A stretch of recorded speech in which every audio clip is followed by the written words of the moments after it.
and the regular meeting of the City Planning and Zoning Board Thursday, July 16th will begin. As we start off, we'll start with some preliminary matters. Any additional agenda additions and or deletions from staff first? Mr. Chairman, staff has none. Board members? None. Then we'll move on to the approval of the minutes from the regular meeting dated July 2nd of 2015. Has everybody had a chance to review the minutes? Yes. Is there any additions or corrections? No, didn't see any. I move they be approved. We have a move to be approved. Second? Second. All in favor, say aye.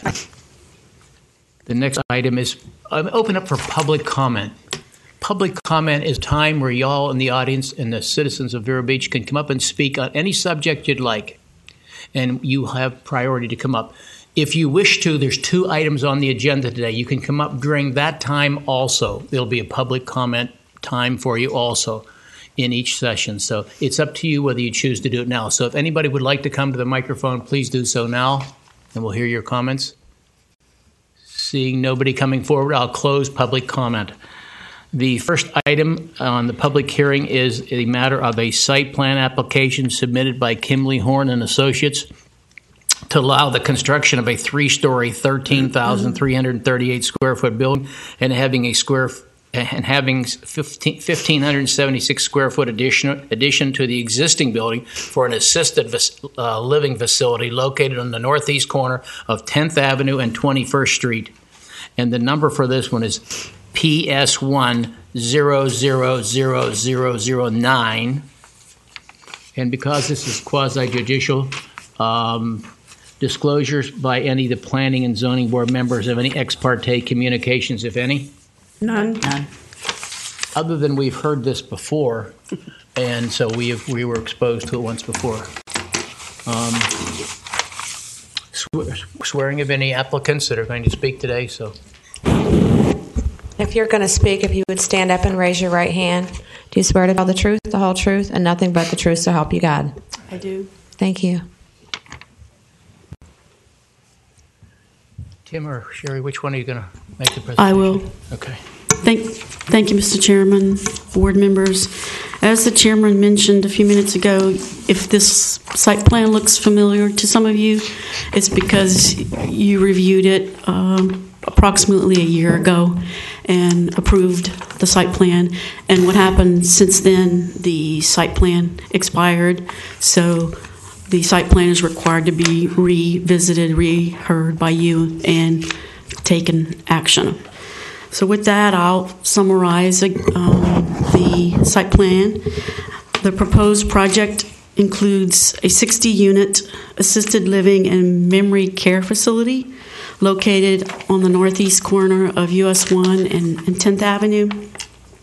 The project includes conversion of an existing 1-story professional office building and construction of a new 1-story addition to that building, as well as construction of a new 3-story building.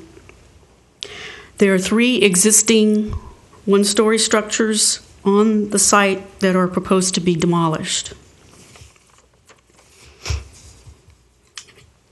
The site plan's compliance with all development regulations was reviewed by all the required review agencies, and in your packet in attachment A, you have detailed information on how the project meets the development regulations. The proposed site plan meets all height, floor area ratio, open space, setback, landscape, parking and loading, stormwater management, and other standards. Also included in your package is a copy of a summary of the traffic impact study. And as you'll note also in the staff report, the proposed traffic generated by this proposed use is expected to be less than the existing or former uses. And the expected reduction is approximately 378 daily trips. The staff finds that the site plan is compliant with all pertinent provisions of the land development regulations.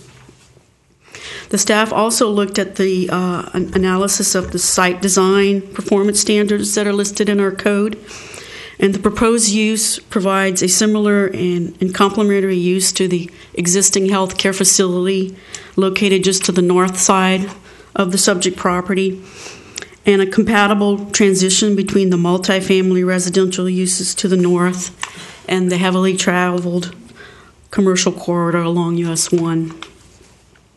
The proposed layout of the driveways and parking will not create a safety hazard and will not have any adverse impact on adjacent properties.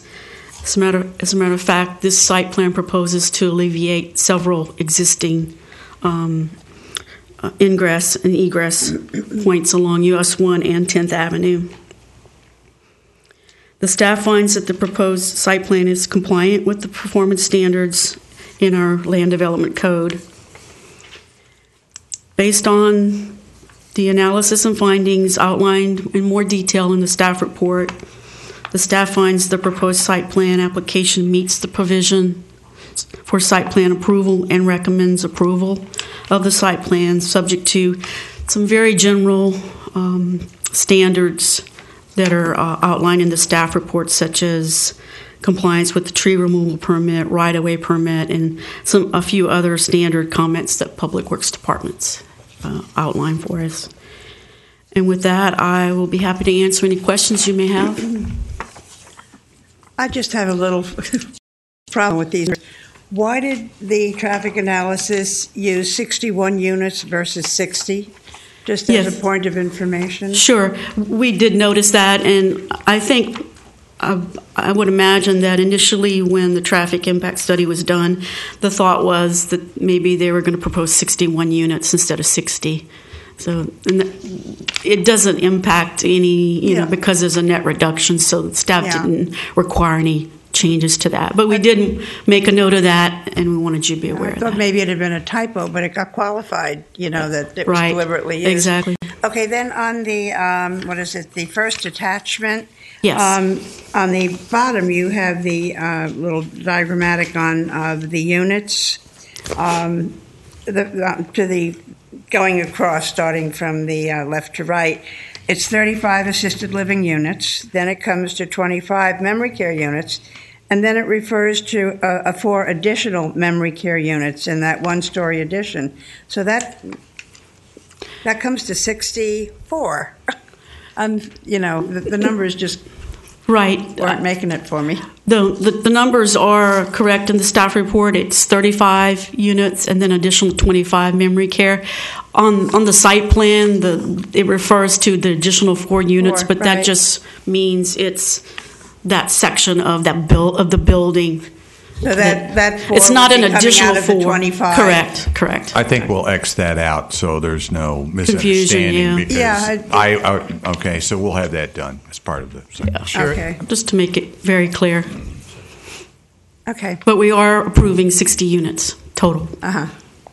Sherry, my question that I have for you is, the plan that I'm looking at today and the plan we looked at approximately a year ago, are there any appreciable differences between the two plans? No, sir, there aren't. There's some very slight, I believe, a fence or a wall to the east side and some minor changes to the landscaping. Has there been any code changes or modifications to where the law is today as when we approved it a year ago? No, sir. So the same rules are in effect that Correct. we passed then, that we have now, and there's been no appreciable change to the plan? Correct. The minor revision then was landscaping? Minor landscaping, and I believe a wall or a fence was added on the east side of the property. East side? Yes.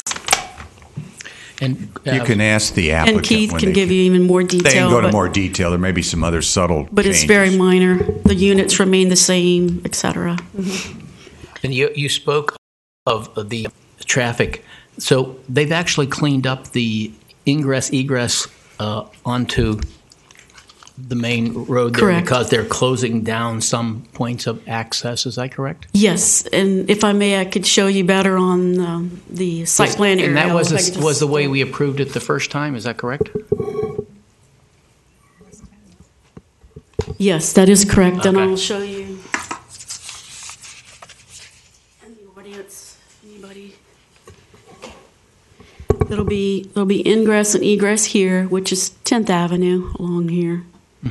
and then this is US 1, and it'll be exit only right here. No entrance. Correct.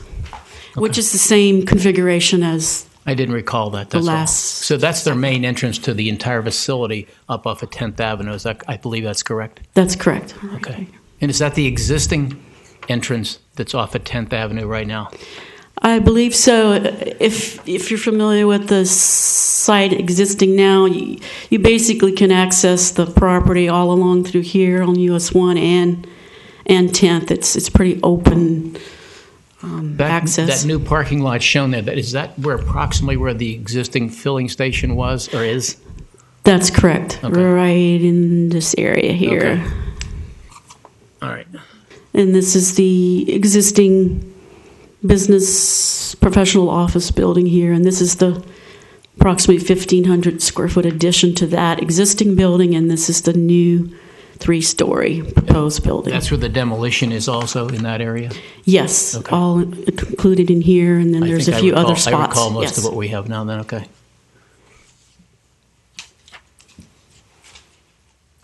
Additional questions of staff?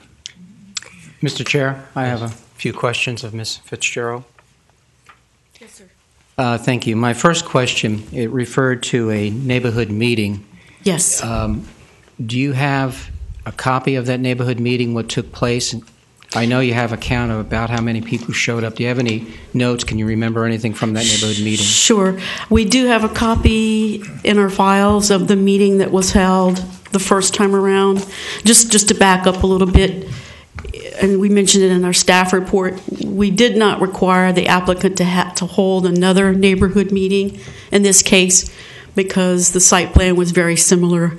But we did provide all the notices, the posting of the property, and we did mail out notices to the adjoining property owners, and we did post the ad in the newspaper.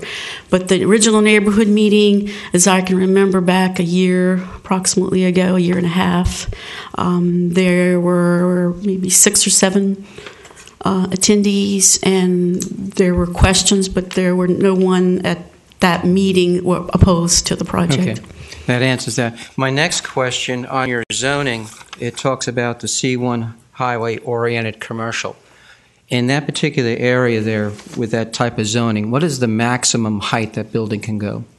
Yes, the maximum height is Including embellishments, I'm sorry. 50 feet. 50 is the maximum. That's correct. All right, where the professional office building now, the land underneath the professional office building, is that zoned the same? Correct, yes. Okay. My next question, when the slab is poured from, I think you said it was 10th Avenue, from the crown of the road to the top of the slab after they do their fill and all, what will be the height to the top of that slab? Approximately. I'm not looking for exact. Sure. The proposed finished floor elevation, I looked at it right before I came here, but it's about 10 feet. 10 feet? Okay, Yes. That's close enough. And it's 18 inches above the crown of the road. And that's close enough. Next question, on the height, the overall height of this structure, including the embellishments. The overall height, including the embellishments, is 42 feet, approximately. It does vary in area. Some places it's lower, but the highest is 42 feet. 42. Now, you have a drawing in there that shows the elevations. Yes, and it's also in your backup information. Correct. Ours, I have one that has teeny little print. I know, it's small, but here's the larger version right here as well. If you would, please, if you go to the page that has the elevation, and in my backup, it's the second one from the back, and they have 4.0 on my page. I don't know if that's the true page number. It looks like this. Yes, that's correct. Tell me here, with including the embellishments, tell me where I can find a numerical number of 42 on here or the 35-foot plus the embellishments. That's what I'm looking for. Where is it on here? Sure. And if you want to show on the overhead or whatever is easiest for you. Sure. I'll be glad to if you allow me a few minutes to just take a look at it, and then I can show you on here. I was using my calculator trying to figure that out.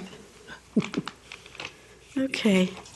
Mr. Chair, do you mind if I do something? May I go over and look at those plans with her? Sure.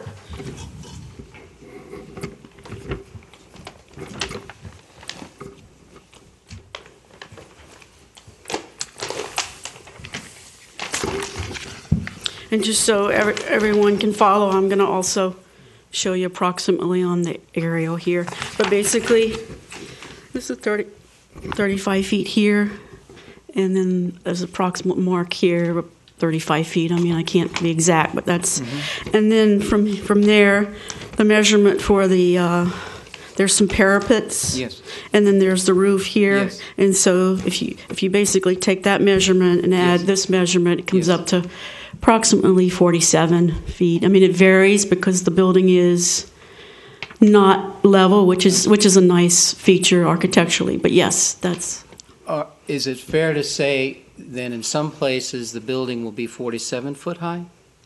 Yes, correct. Approximately the highest point, which would be about here.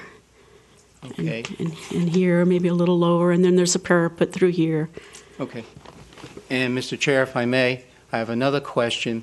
When you measure the height for the 47 foot, where is the beginning where you take your measurement and go from point A to point B, which would be from the bottom to the top? Where is it measured from?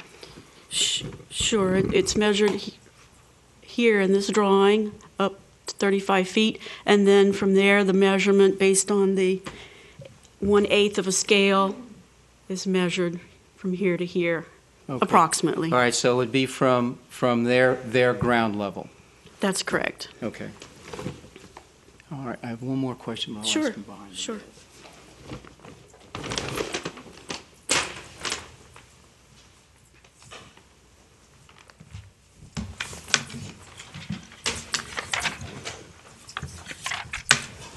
Thank you for pointing that out. Okay, so we established where we're going to measure the height from, which the overall height at the highest point of this building will be 47 foot. Yes. Upon, as this building is completed, do you have in your paperwork where that height is measured to make sure that they maintain that 47 feet, where it's certified at that 47 foot, to make sure?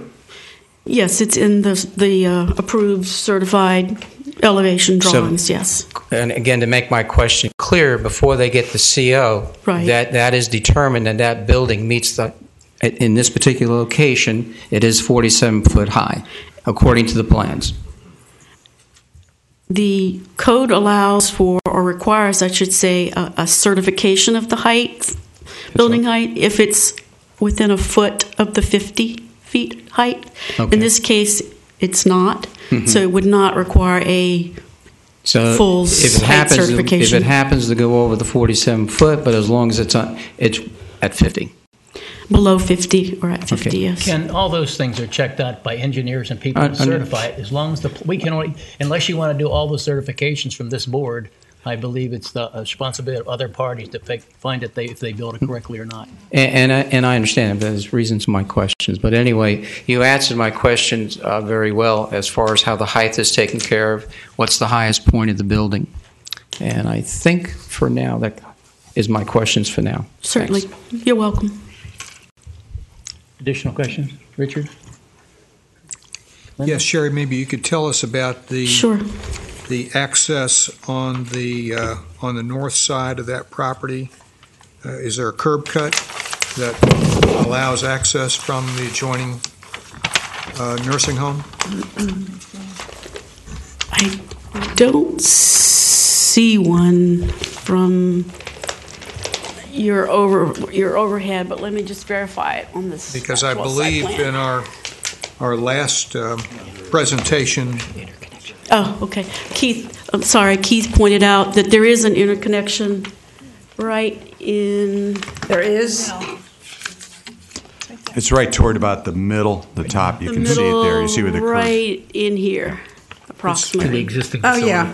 Yes. it's poorly defined. That's on the west side. Actually, on the North north side. side. North, sorry. It's okay. It's the north side, right? Approximately right. And the purpose of that, should I be asking the applicant the purpose, or Can you tell us what the purpose of that cut is? Well, you could both. Our thought is that they're going to be using some of the same facilities because they're somewhat connected in terms of the facility, the property to the north. So that's what I would think, we would think, but the applicant could verify that for you. And does that access, is that approved? Did that meet the fire code? Yes, the fire department signed off on the plans. That's correct. Okay, thank you. You're welcome. I do have another question, Mr. Chair, if I ahead. may. Thank you very much. Ms. Fitzgerald, you talking in your backup about the surrounding buildings. What is the average height of the buildings that surround this proposed project? Just an average. Surrounding, Yeah, in the other ones words, that because you made mention of in the backup. You know. Sure. Just You mean an the ones on the site or the ones to surround? Yeah, Okay. the ones surrounding the site. Sure. Estimating just visually by driving by in the area, maybe 10, 15, maybe 20 feet. Okay, that I'm not Sure. looking for Sure. exacts. Okay, that takes care of me for now, Mr. Chair. Now, across the street to the south, of course, you have the bank building, which is somewhat taller. Yes. A little bit higher. Yes. Well, I mean, a whole bunch of higher. Yes. Yes. Okay, thanks. Anybody else have any questions, staff? No additional? Can the applicant come forward, please?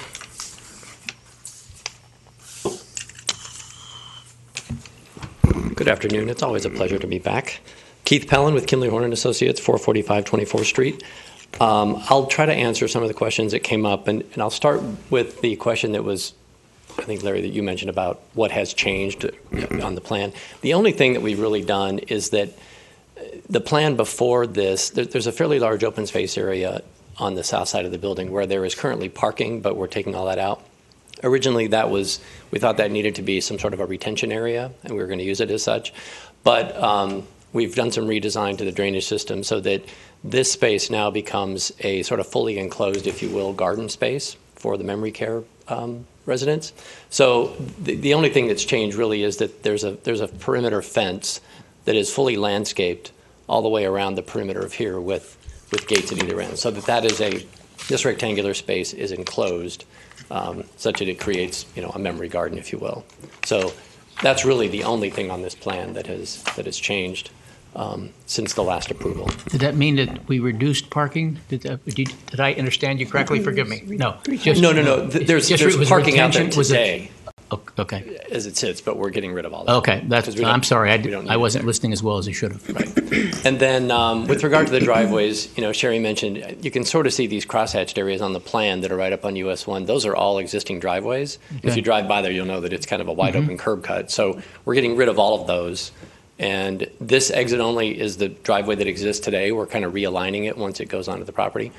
And then this driveway here is just a little bit north of the gas station building where it sits. There's a small house that we're also taking out up there. So so that's where that driveway sits. And then with regard to the interconnection, there is still a business relationship between the two properties. So it made sense for us to allow vehicular and pedestrian interconnection between the two properties. It makes fire accessibility and everything else better, too. The more connectability you have, and less even, traffic you have. Service trucks or whatever, garbage, can service both projects. And that's about all the questions I remember you asked. I'm happy to answer any more. Ma'am? Yeah, sure. Mr. Pellin, and just for the record, please state, I know your name, I do know who you are, by the way, but for the record, what capacity are you representing the applicant in? I know your background, but could you please state for the record, I know you carry certain licenses and all, how are you representing today? Well, I'm a registered landscape architect in the state of Florida. I have my AICP certification, and Kinley Horn is acting as the project engineer, designer. Is it safe for me to ask you this question? Because my print is real, I know you have it. Where are they going to have their loading and unloading of their food trucks and all? There is a space right here that is used for that, and there's a backup driveway right here. So the entrance to that sort of service space is right in here. Whoops. The overhead door? There we go. No, not an overhead door. It's just it's Didn't It's look just like a an loading overhead dock, stuff. right? Yeah, it's not a dock Oh, I see. of any sort. I thought it was an overhead. Thank you. I appreciate You're that. welcome. What did you do with the stormwater?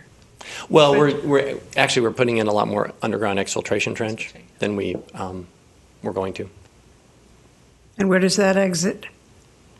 The outfall is actually there's a stormwater line. I think there's one both on US 1 and on 10th Avenue, connecting to an existing system. Obviously, we're treating our own water on site, but then it'll be discharged. The overflow will be discharged into Okay. US 1, and that's all been permitted through DOT. I have a question. Hi, Keith. Good afternoon. About that exit on US 1, the fact that that is US 1, how are you going to prevent traffic from crossing eastbound, which is going to be a safety problem? Yeah. Well, the short answer is that we're not. I mean, there's not a median in US 1 right there. It's just a wide open section. That driveway today exists as you can go any direction you'd like out of that driveway. The good news is it is an exit only, but we're not prohibiting someone from making a left turn out of there. Perhaps the city and/or county will have they approved that? DOT has. It's a They DOT have, okay. Jurisdiction. And why did you not bring the entrance to that project off of US 1? Well, because of the way the building out, and because we're keeping this existing building, which we refer to as the Thorpe building because it was built by him way back when, and the only real way to site plan this thing and to connect another building to it was to really do it in this configuration. And so the only area that was left of any size was the area to the west to put parking. So if we were to have left parking here, we would have had to have multiple driveways onto US 1. So in order to kind of fit everything on the site, it just made sense to put all of our parking over here because it frees up a lot of open space around the building. So rather than have, a parking lot out there like is there today, it'll all be, clustered together here at the corner. Thank you. So, The appearance then from the street, the main street there, will be green the entire length along with a wall with greenery around. Is that correct? And I was trying to say to myself, if I was a practical person, I didn't want to make that unusual. That's a good question, I thought, Richard, coming out there. I think it'd be a lot easier to go up and go out the signal, wouldn't it? oh, for sure. Yeah, so for most sure. people would take the practical way out of that Yeah. and come out where the signal is. And to be honest with you, the bulk of the traffic that's probably going to go through here, might be service vehicles or there isn't a lot of, there's only 4 parallel parking spaces back here. So Right. employees are going to park here, and for the most part, they're going to go back out to 10th And Avenue. there's additional parking just north of there, Right, the which Royal is Palm. for the existing facility. Correct. Okay. And from here, you can get to Royal Palm Boulevard as well. So there's plenty of ways Breakaway. to go east or west. Yeah, usually there's a safety factor involved here, I think, because you usually slow down before a turn. And on US 1, people don't like you when you slow down. Right. Well, and that's probably why we didn't want to put another driveway closer to this intersection for that exact reason. So I think It's DOT an was happy attractive with- frontage on there, really is. It will be nice. Yeah. And for me, it's always better to have architecture up on the street than a parking lot. So Yes. Absolutely. Yes, I agree. I have another question, if I may, Mr. Chair, Mr. Pellin. It's up to you if you would like to answer or not. You mentioned employees. It's my understanding this will be a 24-hour care facility 7 days a week. About how many employees will be working at the facility? Not looking for an exact number, if you can answer that. I should probably introduce Jack Silvers, who's here with Vero Property Investments, who can answer that question, I think. Yeah. Sir, have you been sworn in when we? I am. Okay, thank you. Can you please Sure, state my- your name? My name is Jack Silvers, and I'm the owner's representative for Byron DeFore and Barry Ray, who are the financiers of the project, and Barry Ray will actually be the operator of the facility. We expect about 50 employees, to answer your question, sir. give or take. Generally That's close enough. facilities that size, 40 to 50 residents, Okay. are generally about 40 residents. So you figure about 10 for every additional 20 or so. Thank you. Yes, sir. Another question for Mr. Pelton, if he doesn't mind.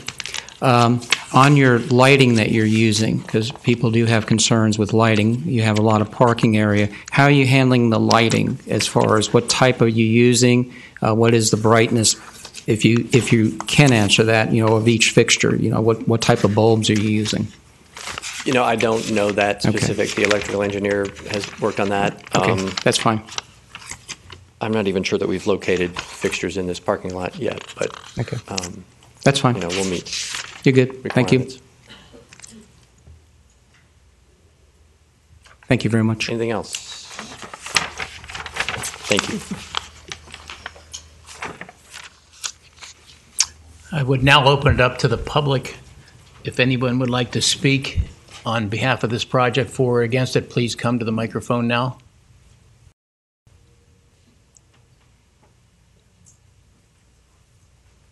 Welcome. Have you been sworn in? Yes, I have. Okay. Please state your name for us. My name is Ida Miller. My husband and I own a building, two buildings down, own a business. It's a retail business. There is an adverse impact, and we did not receive that neighborhood notice Okay. inviting neighbors. How did you find out about it then?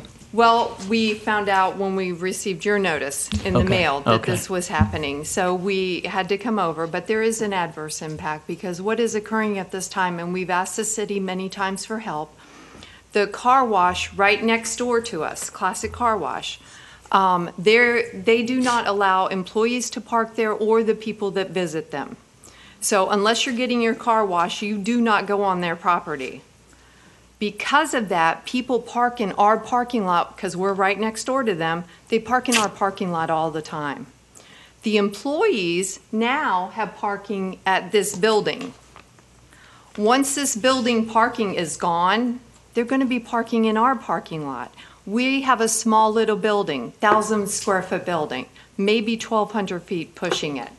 Little orange building. I have a picture on my cell phone if you want to see it. There's not much parking. We cannot afford to lose any parking to them. We are always on top of them to get out of our parking lot. They now park in this parking lot. Once they lose that, guess where they're going to park? The most convenient spot possible, where they usually do on Saturday and Sunday. I don't care about Saturday and Sunday, we're closed. Park all you want. Just during our business hours, that is our business, we pay a lot of money to be there. We bought the building. We cannot afford to lose parking to the employees. And this business owner for Classic Car Wash will not allow anybody to park on their parking lot.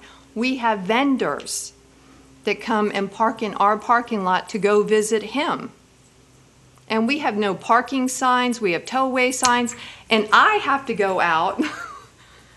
I'm not the bully-looking person, but I can be a bully. I have to go out there and wait for them to come back from Classic Car Wash and say, excuse me, you were there?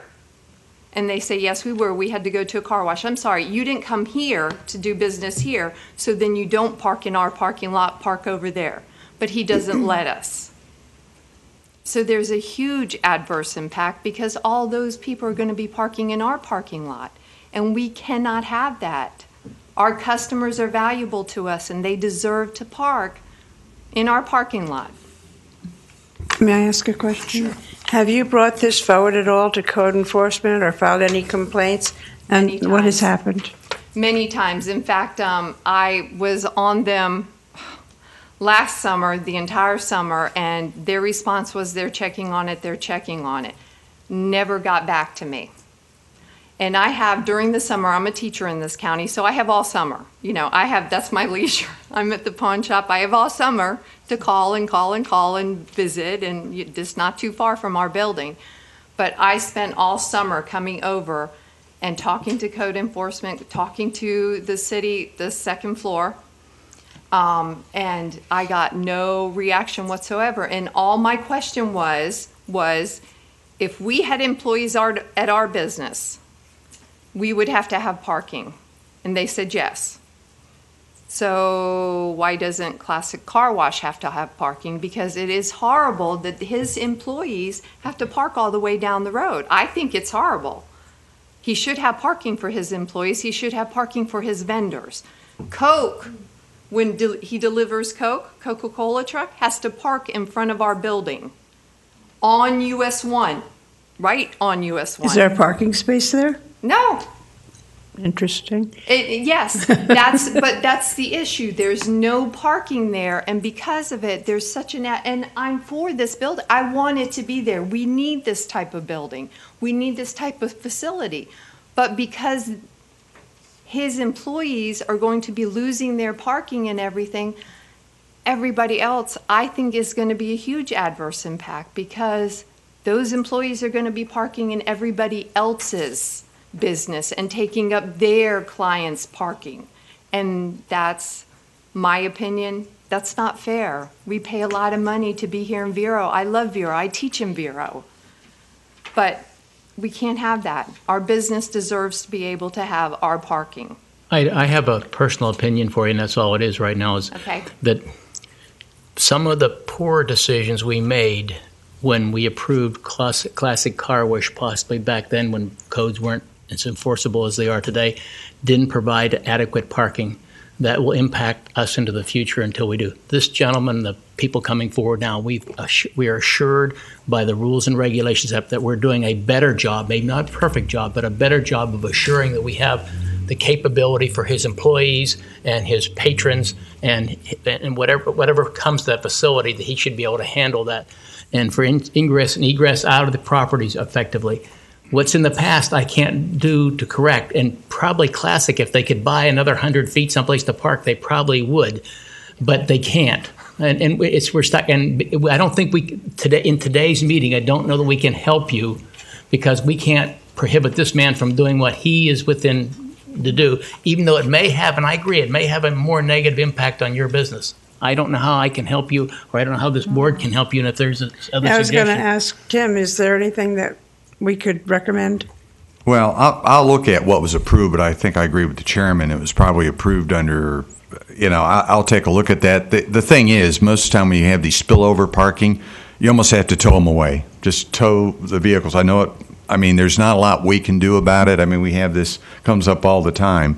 But obviously the code enforcement didn't have a lot to go on. That was probably why you haven't heard back from.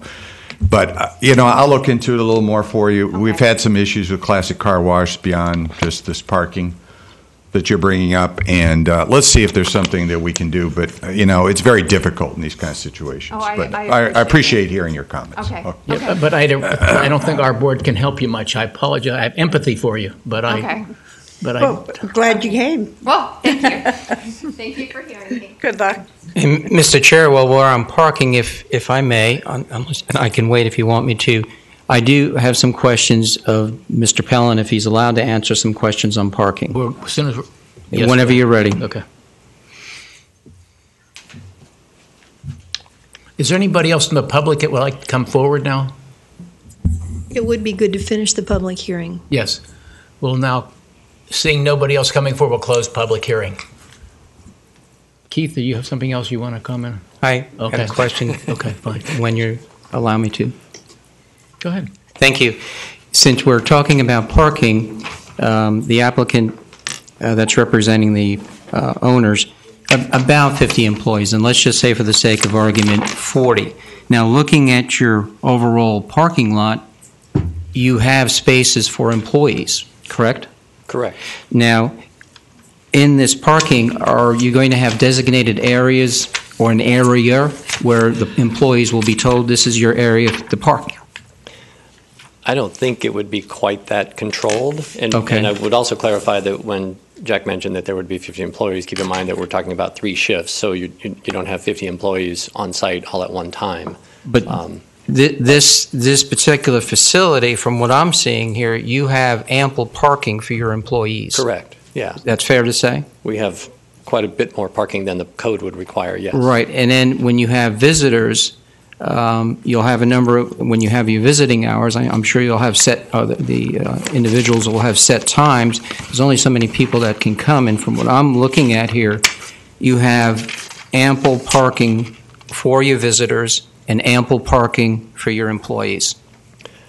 Well, we have 44 parking spaces on the site, and we're required to have 21. So, however that gets used, I can't imagine that we'd be in an overflow situation here because of that. But Ken, what would be our objection if the man is oversupplying parking spaces? Are you looking to have him supply more oversupply? Actually, I was looking to find out what he was doing on site for employees and visitors, since there was a question on parking. And right now, you had a property owner come in and say, well, you got people parking from other businesses. But it looks to me, from what I'm hearing here today, is this particular facility will be able to handle what they need to handle on their site, which is their operation and also their visitors. So there's not going to be a need for their employees or others to take other spaces. I wanted to get clarity from the Isn't that a part of the application when it gets approved by staff? Mm-hmm. Okay. And my next question, I don't think there's any requirements so far that I know of in the code, Tim, is it, that you have to designate which parking spaces are for employees and which are for visitors? Not in our code at this time. No. Only if you do tandem parking, then you get into that kind of thing. Other than that, no. Okay. Right, that's why my question was phrased, I asked if that's what they were going to do. They don't have to do it, I just asked the question. Yeah, but that takes care of me for now. Thank you, Mr. Prellin. You're welcome. This really takes into account that, let's say, during the day shift, 8 to 4, you have X number of employees, X number of visitors. There's a rationale. Correct. Makes it work. Thank I have you. no additional questions. Thank you. Is there any rebuttal from either staff or from the applicant? Then are there any closing arguments? Discussion by Planning and Zoning Board then. Well, we approved this last year. I like the enhancement with the landscaping. That really is attractive along US 1. Yeah. I do have a question for Mr. McGarry about the exit on US 1. I am concerned about that exit and that safety issue. Well, I mean, as I've understood it, the state has approved. The state has the control. Is there anything we can do to help that situation? Well, I mean, it's the state right away, and the state deals with the access thing. If the Public Works Department had a real problem with this, it would have brought up. They did not bring that up as a major issue, and it's because I believe that you have the existing situation's much worse, where you have a curb cut along the whole length of the road, and I believe isn't there a turning lane there? So, well, if you can get to it, yeah. So I mean, that's why if they thought it was, I can tell you, like Bill Messerschmidt would have brought up that issue and discussed that with the state, and they did not find that as a major concern for this. And the reason that I bring that up was because of the public question and testimony about Classic Car Wash. That particular dumping of customer and or commercial traffic onto US 1 from that Classic Car Wash operation, that right there is a real traffic safety issue, and we're just looking a little bit farther west to this exit. Well, I don't think the amount of cars, I didn't look at the P&Ps and all that. I don't believe there's a lot of cars that are going to be coming out of this thing at one time. He's speaking about Classic Car Wash. No, I know that, but Classic Car, he's comparing it with Classic Car Wash, which is a different thing. You're right. They're probably are getting more traffic. And they're forced to go one way. So what's your, No. I mean, the problem is I can't deal with Classic Car Wash when we have a site plan dealing with this. Right. I'm only using that as a reference. Okay. A Classic Car Wash exit has to go west. There's no way for it to go east. It's one way east, from the east. I don't know about Classic Car Wash. I couldn't tell you. I don't go there, so I don't know.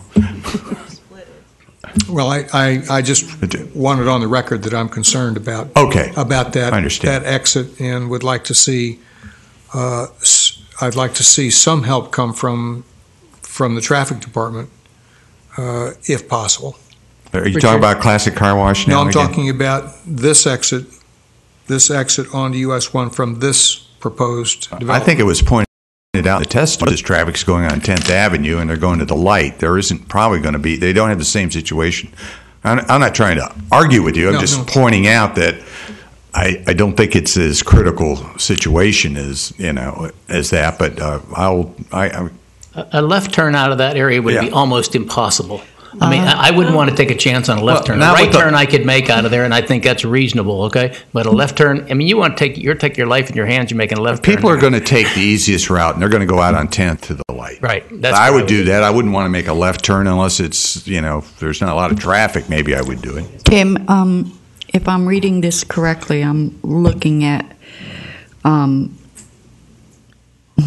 exit out onto US 1, and we have a little sign that says R3-5R, and looking down on that, it says right turn only. There's a sign that says right turn only there. Am I correct in reading this? When you're leaving, Sarah? I didn't see that. Yeah. See the arrow? Right there. Yes. See that arrow? Right. So they wouldn't be able to turn east. They have to turn right. That is the. Oh, that's a good pickup. I haven't looked at it closely. So they can only turn right there. You see where I'm saying? Here. Not that they may do a left turn anyway, but you're right. If they're intended that they only make that. That helps, Richard. Let me ask a question of the applicant. Yeah. I'm sorry. May I ask the applicant? Normally, when you did that right away, is it possible that you could have cut that curb on the left-hand side so it would force people, make it much more difficult to make that left turn? Well, yes. I mean, because it looks like you could do it even though you have a sign. I'm not trying to commit you to. I'm just. Yeah. Linda is correct in that I totally missed that, and I think that's the way that driveway is posted today, so we left it as it is. The only reason we didn't change the configuration of the driveway is that we didn't want to sort of make any modifications to the driveway within the DOT right-of-way and make it more complicated. But you could cut that corner off that. Well, I suppose you could angle it such that there'd really be no way you could physically make a left turn. And it would probably just take a little bit of that green space there. Right. And just angle it to where they can only make a right-hand turn. I would be happy with that. That's the same condition that we have on 17th Street with CVS and with the shopping plaza across the street with that new cut that they put in. And it really does prohibit turning left. Yeah. And that would help a lot. Is that going to be an issue for you? I don't think so. I mean, I don't have an issue accepting that as a condition, or whatever you want to call it. Okay, I think that would. Yeah, it's a good recommendation, and it might help save some problems in the future. I think it's a very good recommendation. Every business along that section, though, as exists today, has the opportunity to do exactly what we're doing right now. I mean, the Classic Car Wash, you can go. I think you can go either way there. There's that. I don't know where they bump out, just beyond the bump out in the median divide. Well, you have to. I wouldn't recommend. You'd have to make a tough turn there. That would be a toughie. It's not. And there's some other stores along there also. So, okay. And one quick follow-up question, because there was some talk about deliveries. Mr. Pellin did say there is a delivery area here, and it looks like when your trucks come in, they'll stay on site. There's really no reason for these delivery trucks, soda trucks, whatever you have, to go elsewhere off this site the way you have your site designed. That's correct. Yeah. Okay, thanks. Thank you. I'm done. Richard, any more questions? No. Thank you. Linda? None. Fine. Ready to call the question then? Motion. Oh, we need a motion first. Okay. Motion? I move that we accept staff's recommendation. With the modification? Yes, with the the inclusions. Yeah. I second. Linda seconded.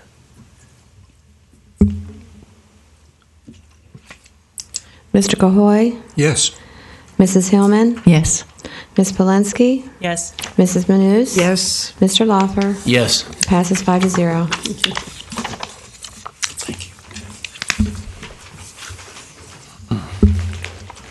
Thank you. Good luck in the project.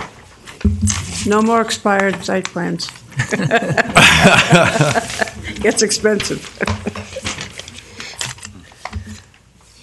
Okay, this is legislative. The right? second item we have today is a legislative question, and I'll read it.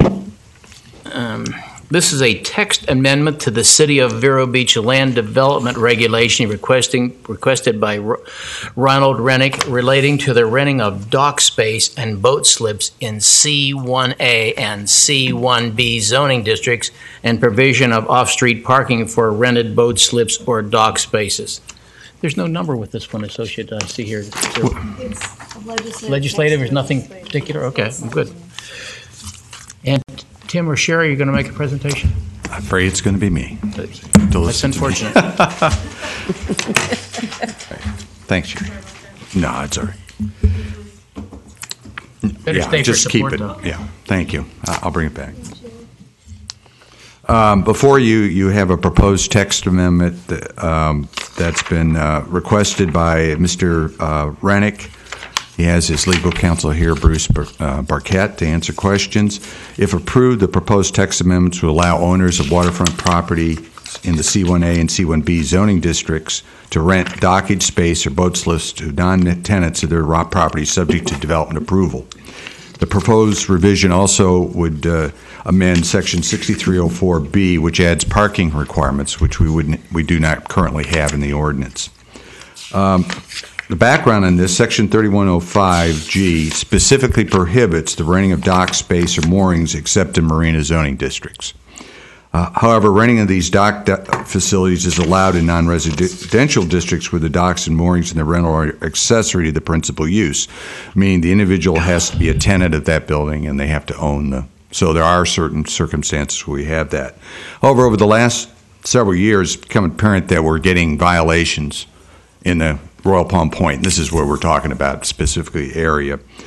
Enforcement of this prohibition is problematic due to the difficulties and resources necessary to identify and prosecute these violations. I provided an aerial in your attachment that kind of gives you a look. If you look at that, the only place where you would have that you could lease dockage would be the Vero Marine, and if you look there, there are quite a few boats going down there. I don't think they're all customers going to Mr. Manatee's either. So it's clear that we have more, and I can tell you the code enforcement, this was brought up as part of, this request is brought up part of a structured compliance agreement Mr. Rennick entered into with the department to look at changes in the land development regulations. However, I can also point out that the code enforcement staff is actively going after the other owners in that area to check on compliance. So it's a bigger issue than that. Excuse me. On Yes. the aerial, which is the subject property that we're talking about? Oh, the subject property would be, you see where Vero Marine is, I believe the subject property is right across from it to the south. You see it Where it says Royal Palm Point, it would be Yes, to the- right below there. Okay, thank you. You can see all the vessels in there. Okay. Subsequently, after entering into the agreement with the city, and any of these agreements, just point out that you are waiving your rights to appeal and you are acknowledging you violated the ordinance. Mr. Rennick's attorney discussed, and that's Mr. Barquette, discussed with the planning department staff its support for changes and possible amendments to the code. In reviewing this, we've come up with suggested changes to the code which the staff feels comfortable with, and I'll go through what those changes are and why we think that they're reasonable to undertake. First, the summary is that the renting of the dock space in slips would be to non-tenants would be allowed only in the C1A and C1B zoning districts. And as I pointed out, there's only waterfront properties that meet this would be in the Royal Palm Point. We have no other place in the city where you have this situation. The renting of the dock space would require an approved code compliance certification or site plan application. So you just can't do it without getting approval from the planning department. But the other thing I wanted to point out, it may have to come before you if it's a major development of some sort. The other thing I want to point out, the city owns all the submerged lands in that canal.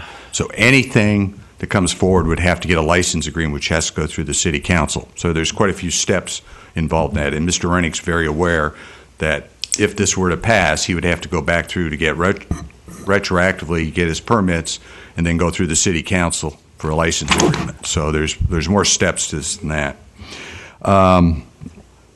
And then the lease of any of this dock space or boat slips to tenants who are not on site would require to meet off-street parking requirements. Normally, we've allowed people that are tenants of that building to have dock their boats there. That was okay. We didn't have any additional parking requirements. Or in some cases, such as the restaurants, that their patrons can use the docks, and there's no.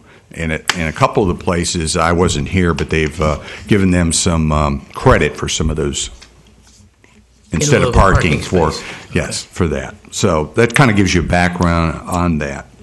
The staff's reviewed the proposed text amendments, and we like to make the following findings. First is the justification for the amendment. I believe the applicant in his application thoroughly went through why the Royal Palm Point is unique and why boating and everything is something that the owners of this property would add enjoyment to this and the ambiance of this waterfront environment.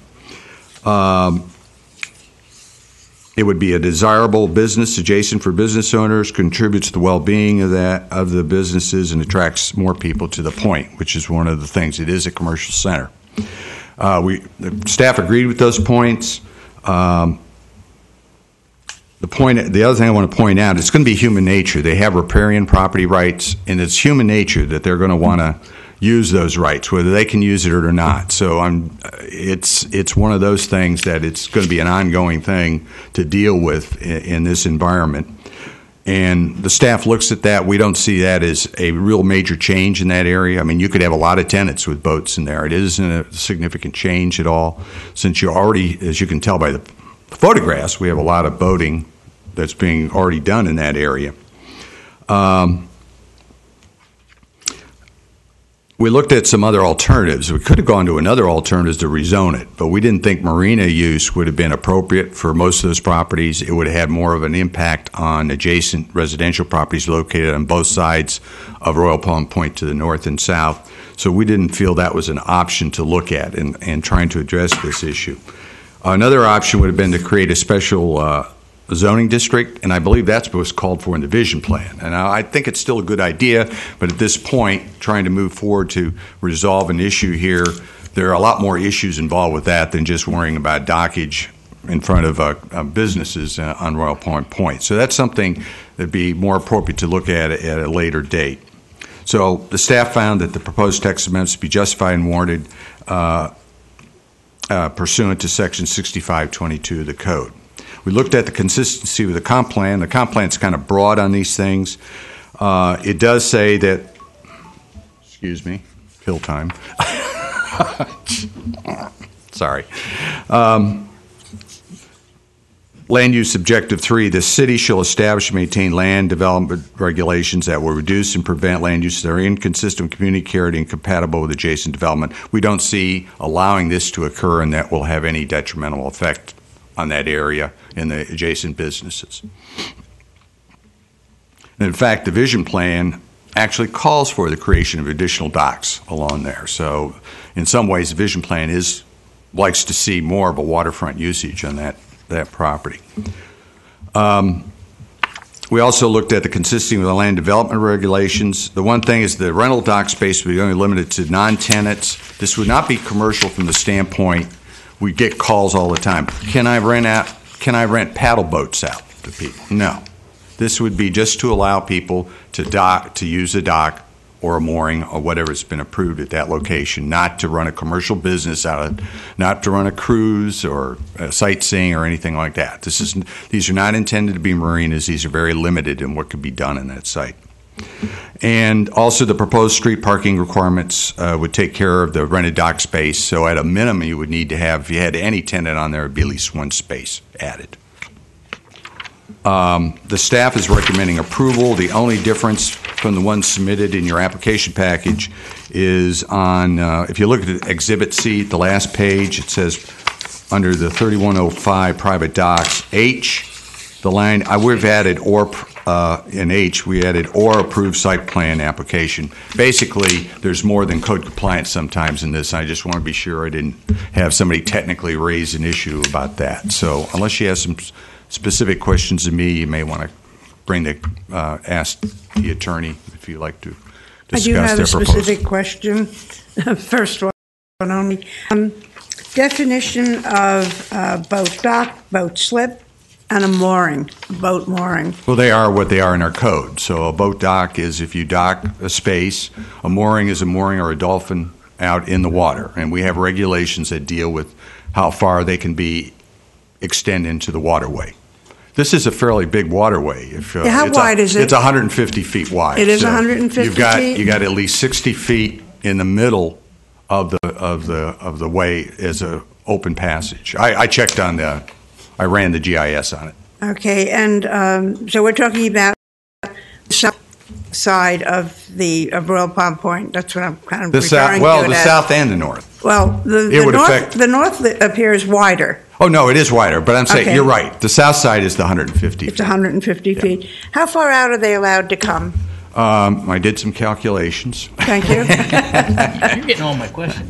Okay, no, that's all right. Docks can go 20% into, so they could go out 30 feet. Measured from the seawall. Right, that's Is right. That would be 20% on each side. Is that Yes, on each if it was- side. Okay, so that's 40% of the space. And used by dolphins and moorings can go out 45 feet from each side. Okay, and that still leaves 60 feet in the middle passage. You have to have 40%. So our code is, as I said, you've dealt with a couple of these more constrained riparian rights. This is a much bigger area than we normally would that sometimes we have to deal with.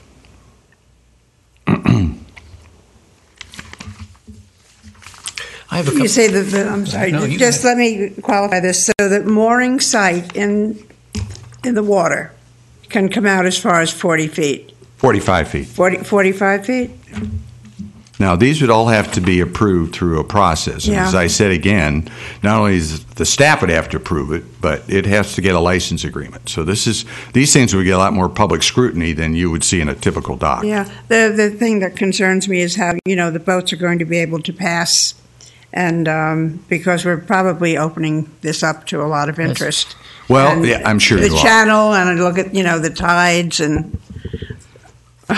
Well, I mean, under our The code, it's winds. got a 60-foot passage in there. So as I Uh-huh. said, this is not as constrained as a lot of our more enclosed areas.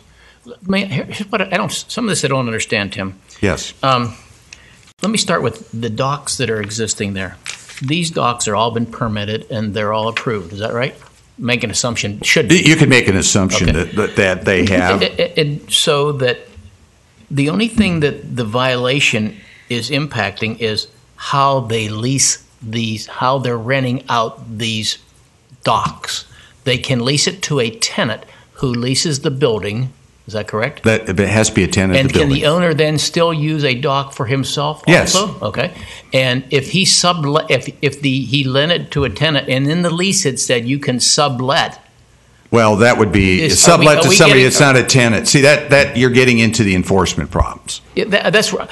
And one of the things that this code does, it makes it much easier to enforce. It doesn't mean but it gives the code enforcement and the planning staff an opportunity to make sure this is done properly. So what's happened now, you can look at the photographs, people are just docking all over. So parking's not being, if these people have individual boats, you're required to have one space per 3 water, either dry or wet slips or dock spaces. So this takes care of that. Yeah, you wouldn't, so there's no parking being provided for those. So right now, there's within the code, we never looked at when we gave these people license to do business where they do. There was never anything identified for extra parking spaces necessary for the boats. Unless they were, in this one, I can tell you, I looked at Mr. Rennick's property had approval for 6 tenants.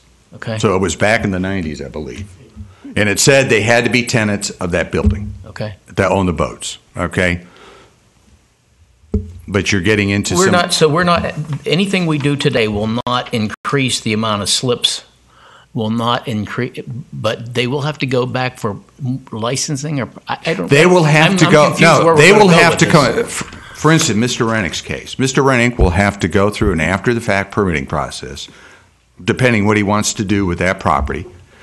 He'd have to come through to get approval for those, and in case, since he's not probably doing any improvements, it's probably just going to be a straight code compliance thing, but he will need a license agreement since the city owns the submerged lands. He is making money off the submerged lands, so therefore it would require him to go through the city council. I understand that part. Good then.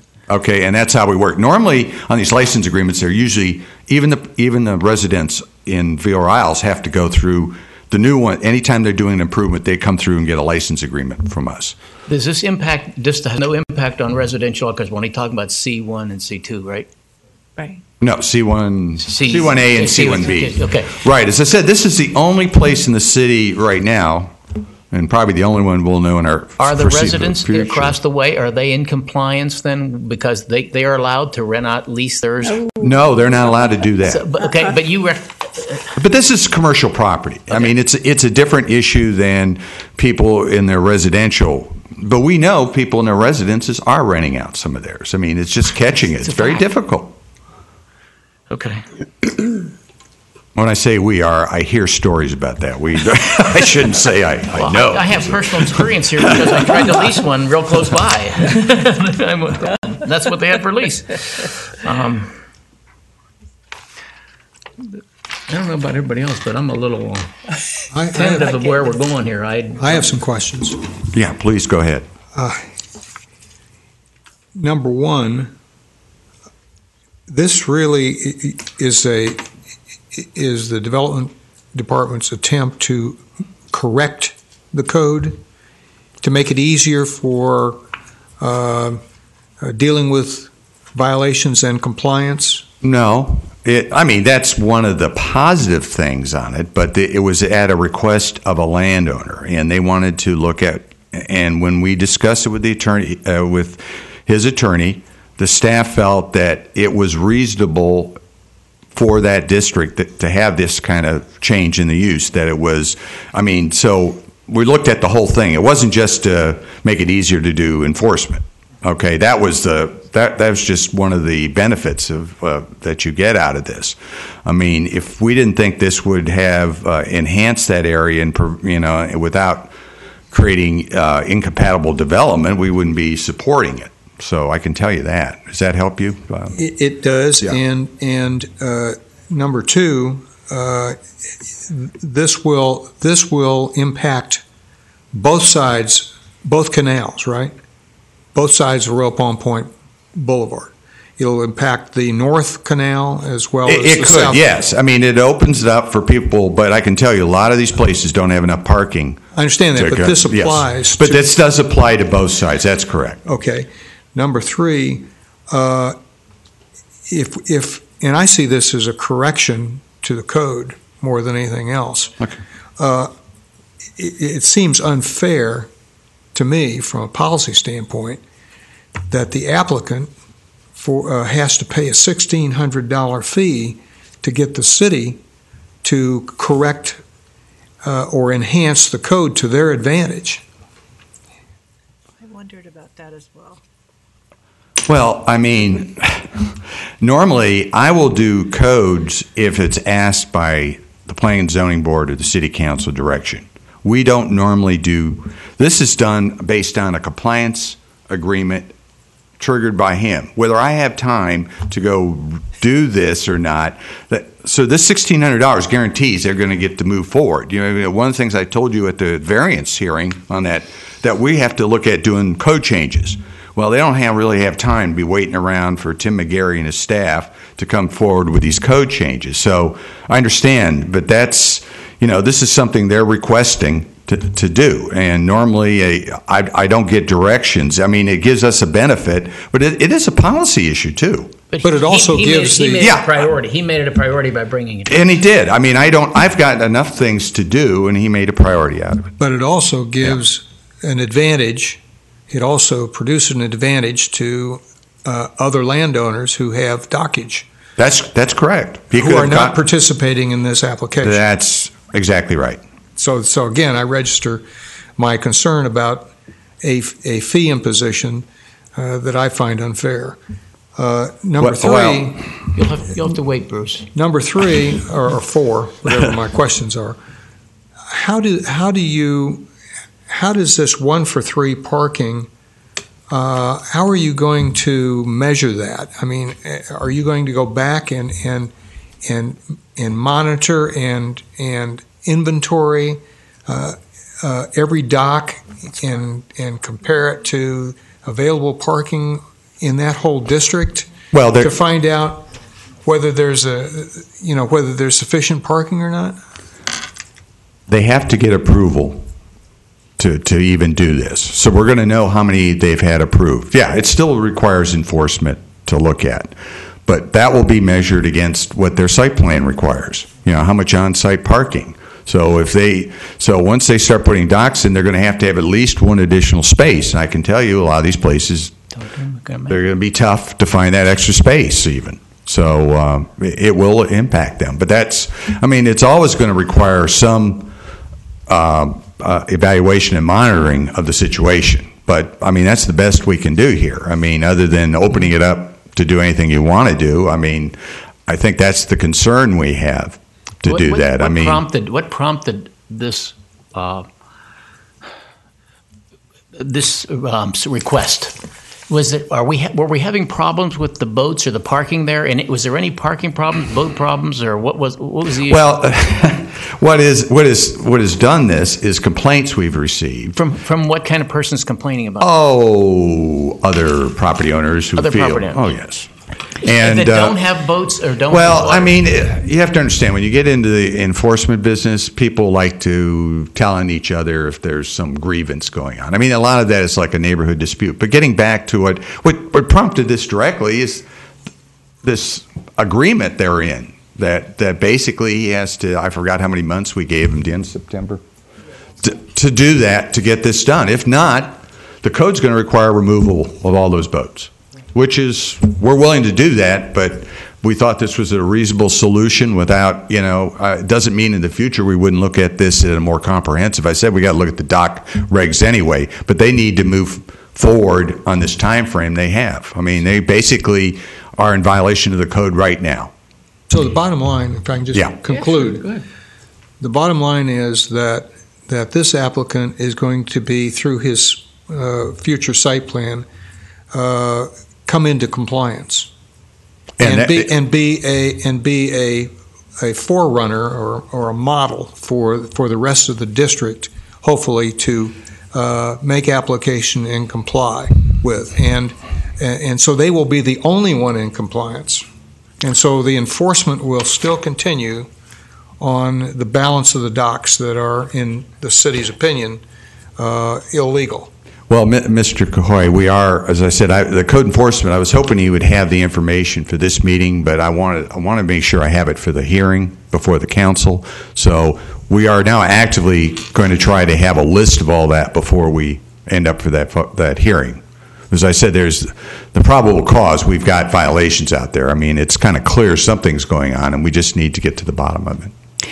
Thank you. All right. Tim, as it stands now, for instance, Mr. Manatees or Pizzoodles or What a Tavern, are they not allowed to have their patrons dock their boats there? Their patrons can dock there. Right. So some of those could be patrons. I don't know what time. Exactly. So, but normally we run checks.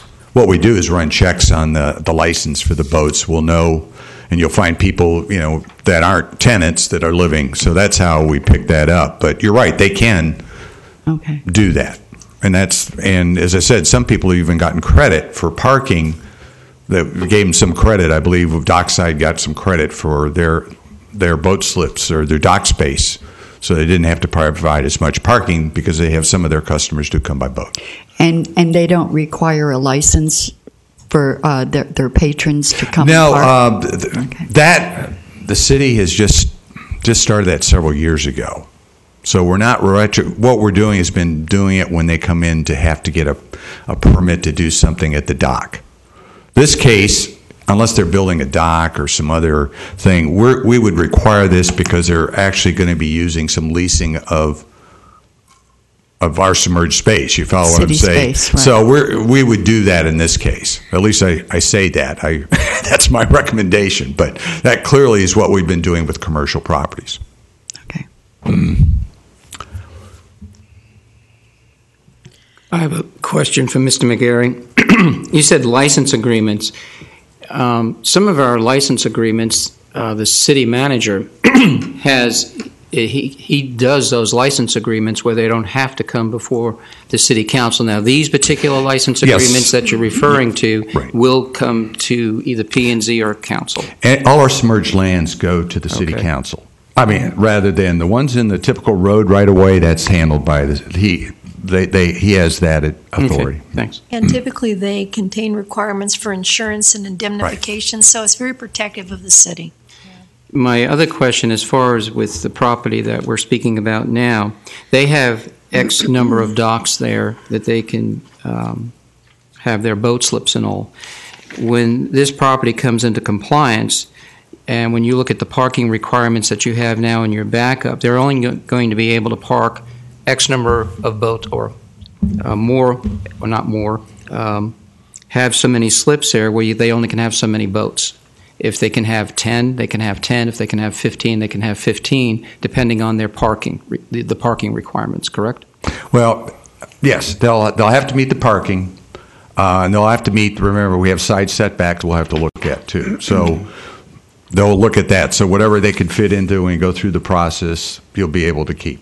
That's correct. And then if they have to, if this particular property or property owner wants to add dock space, they'll have to go through the process for the proper permits for the docks. That's correct. The other thing, once, let's say for a particular property, they're able to have a good number of boats parked at their property. When the boats are there, not parked, I forgot what the term is for the nautical people, they're going to be docked. How are the environmental situations handled, like with oil spills or if, like a larger boat comes in, if they have to do a pump out? How is all that stuff handled? Is that going to be in the code down the road? I know it's not in this. So how is that going to be handled? Well, we have those things for marinas, but these smaller things we don't have. I mean, if you get a spill, it's going to be, we'll have DEP and all that. We have emergency things to take care of that. So the only thing that can happen at these places is they dock their boats. That's it. And if the individual property owner wants to lease out the space, they lease out the space. They lease out the space. They can't be there doing construction on the boat. That's all it is. So that's going to be in the guidelines. So if someone steps out of line a little bit, we'll have the backup and say, well, you're in violation. A little bit more clarity. Okay. Right. And we'll have a license agreement. That would all be spelled out in the license agreement. Right. And this is just basically helping out this property owner to move forward because there's a violation, and they were willing to pay to get it going as far as to come into compliance with what you laid out. That's correct. To jumpstart this, that's correct.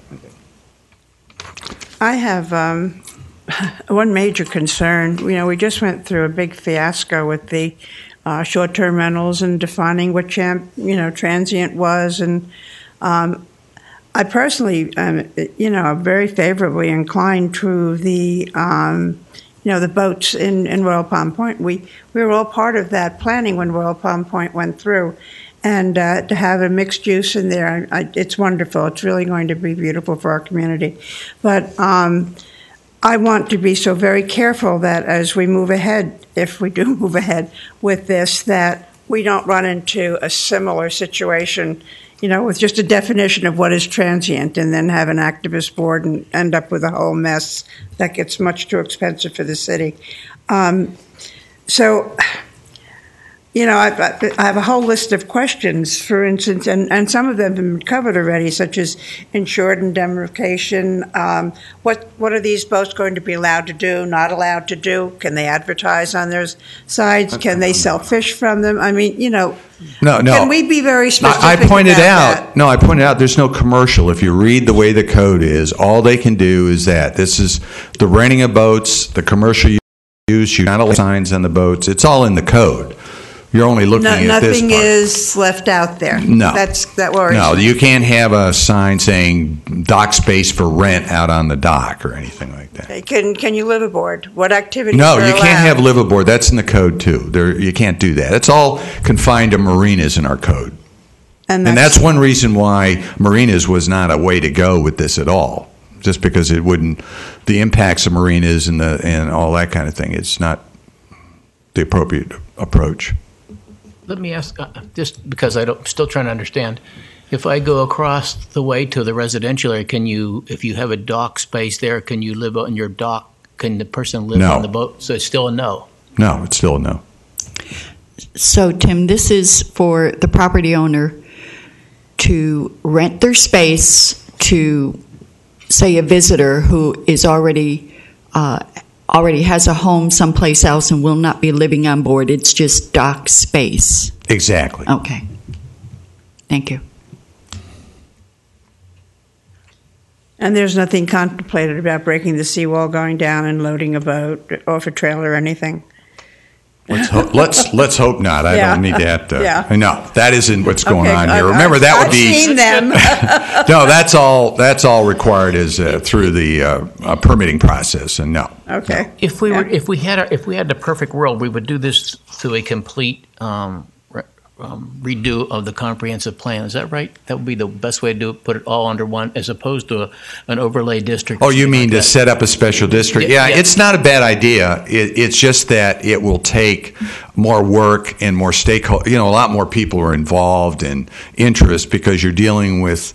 I think if you recall the vision plan, they got into both waterfront, into the design, and all that. And I think that's not a bad idea to look at that. And certainly we're going to bring that up in the comp plan, which will give more of a push than it had, let's say, in the vision plan, which it doesn't have a legal basis as the comp plan does. But yes, it's certainly something that can be looked at in the future. And as I said again, the other thing, we're going to be looking at our dock regs a little more closely. So there's things we could pick up when we do that also. Well, the vision plan, being a part of that a little bit, was in favor of doing this, but I don't think the details were ever laid out. It was like a generality, if I'm not mistaken. Correct. And I don't know what specifics were. The implementation is a lot more important than because everybody's vision may be a little bit different. Okay, is this just a patch on a problem? Is that what we're doing? That's the way I'm.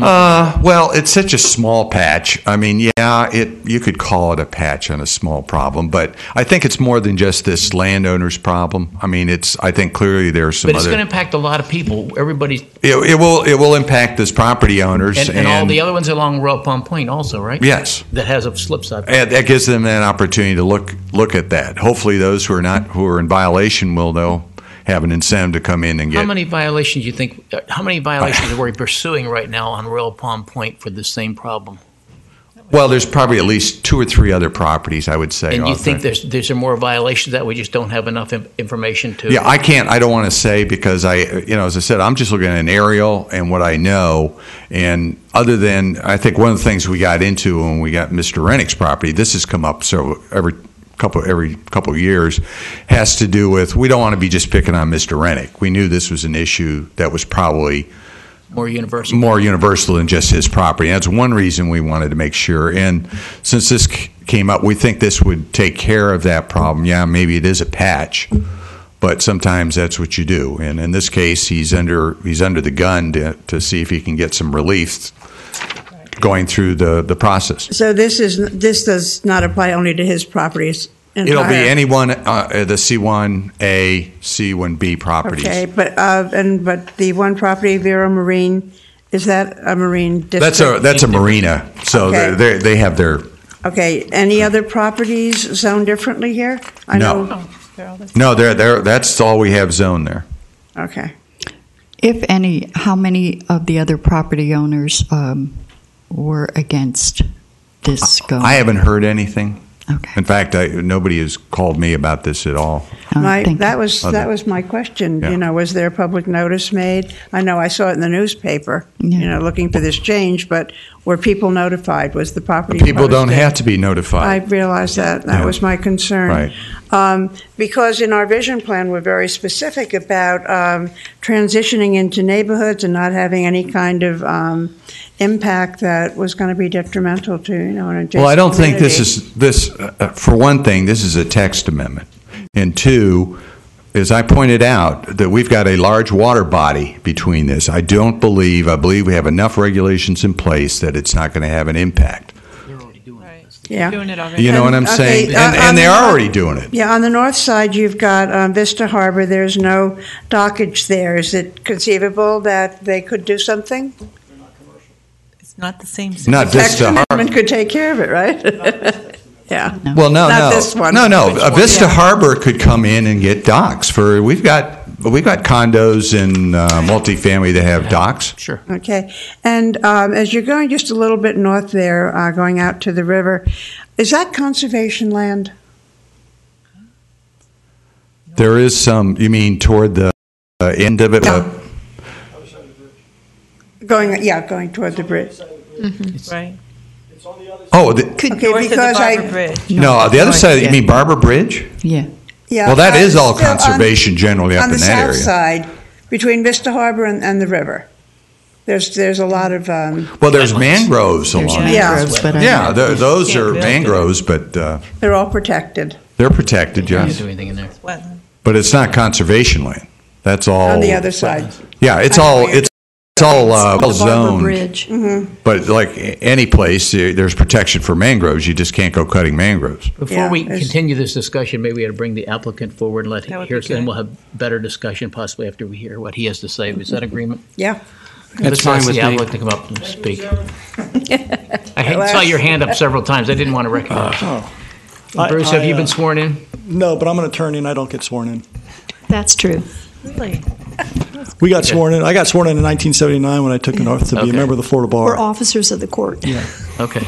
But first of all, let me say, I want to thank Mr. McGarry because he has actually recognized the situation and afforded us an opportunity to correct a situation that's really for the betterment of the city.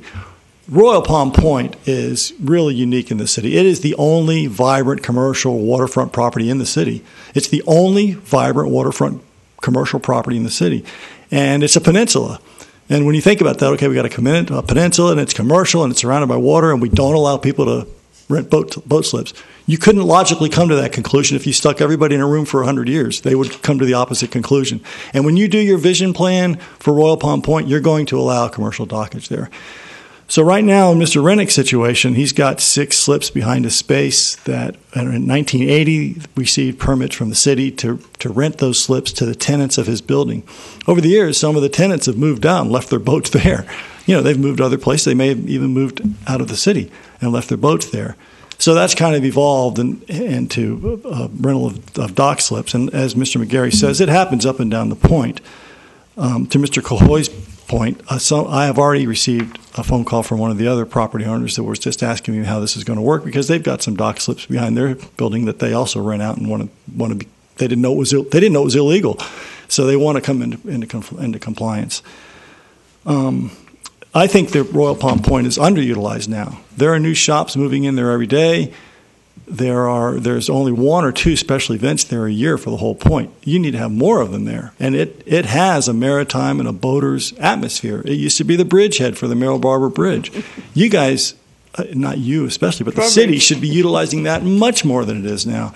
So when you say this is just a patch to correct an oversight, that may be true, but I see it as an improvement to the situation that exists and one that will work until you do a complete overlay district for Royal Palm Point, because it's not like any place else you have in the city. That's all I've got to say. I really hope you support the staff recommendation here. I think it's logical. I think it's better for the city. I just can't think of any negatives to it. But I'll be happy to answer any questions if you have any. I think Not at this point.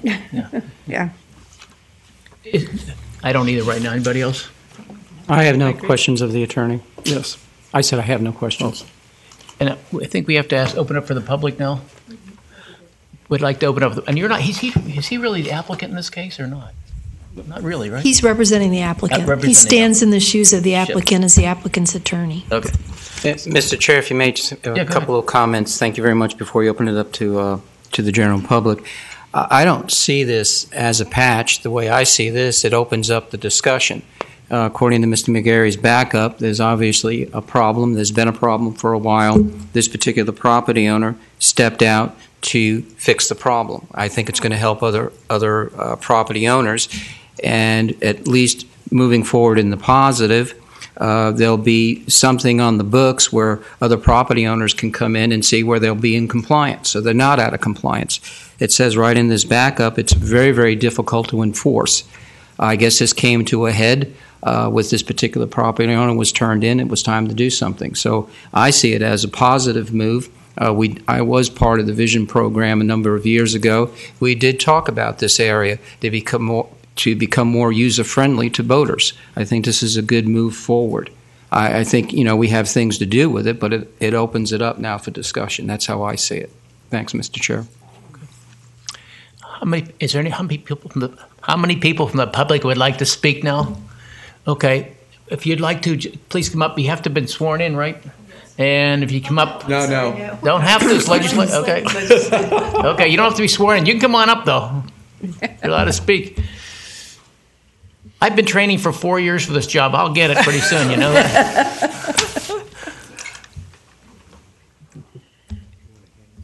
Oh yes, I have handouts.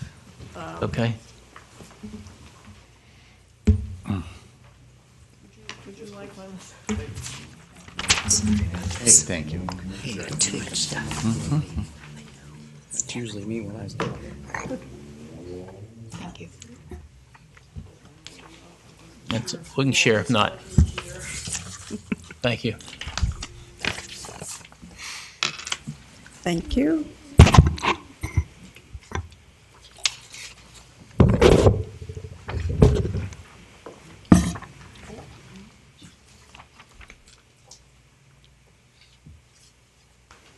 My name is Rich Capilouti. I live in Vero Isles, 18 Park Avenue, and our concern is the other side of the street, the residential side. What impact is it going to have on their property values? And the people renting the boat slips, is it going to be a yearly lease, one-night lease, one-week lease? Will it always be changing people? And nobody's going to be living aboard, I hope. So the values of the homes are just going up. We don't want them to go back down. And with all boats coming in and out of there, I think it's going to affect that side of the street. Thank you. My name is Marty Valderrama. I'm at Vero Isles, 250 Seal Avenue. I have a main home on that canal, and I'm one of the people that complain because you have rentals there who don't take care of don't have any respect for the water. They change their fuels and dump overboard. They leave a mess on the dock. The wind blows it, goes into the canal. It's very transient and not aesthetically pleasing. So I believe that law was passed because it is a unique area. I agree with that. That's a beautiful area, but you have residential with commercial, and we have to respect the residential portion of that. I look across the canals there, and it's a mess sometimes. There's trash bags and all sorts of debris right on the docks, right on the back side of the commercial areas. It's just a disgrace the way it's treated. And this will open it up to make it even worse. Now, Vero Isles is a beautiful area. Royal Point is a beautiful area, and we have to work together to maintain that and even enhance it. This is just a patch that's going to make it worse. That's my concern here. Hello, my name is Marissa Callahan. So can you bring the thanks? Yeah. My name is Marissa Callahan, and my residence is next door to the Valderramas. My home is the very first home on the street, so I'm the corner, the end of the canal. I'm right behind the Royal Palm Plaza where Red Palmer is, And there's a new restaurant opening up, which is a whole other issue, Cajun Cove. I've been living there for 15 years, my husband and I, my kids. We love it there. We are actually just pulling permits to redo our dock, which the hurricanes in '04 destroyed, and then over the years the dock has just finally caved in. So we're renovating all that. But for the last 10 years, I had a fence because the ugliness of the back of the plaza was just not very appealing. Plus, I have small kids. Well, they're not small anymore. But their safety was a very big concern. I didn't want them falling into the canal. But I've tore down the fence, and it's just like a whole new view for me. So we're getting our dock done. But it just breaks my heart that when I go out there and look, there's plastic bags floating, there's styrofoam cups floating, and it's just very sad because, yes, as Marty has mentioned, these people that live there, their hearts and soul and my husband's hard work to pay the taxes that we paid to live there, they just don't care for the side of the canal like we do on our side. They're opening up a brand new restaurant that we had no idea was going on. When I saw the sign going up was the first time I saw that. And my house is literally facing right across the street from there, and I don't know how that's going to affect my view when the restaurant's opened. And I'm concerned about it because it looks right into my home. My home in the back is opened up. So am I going to have to install some new shades to keep my home private? I don't know. But if we keep giving these individuals that aren't really living there more freedom to do what they want, I mean, Marty and I are going to be ending up cleaning that canal every weekend with the debris. And that's what concerns me.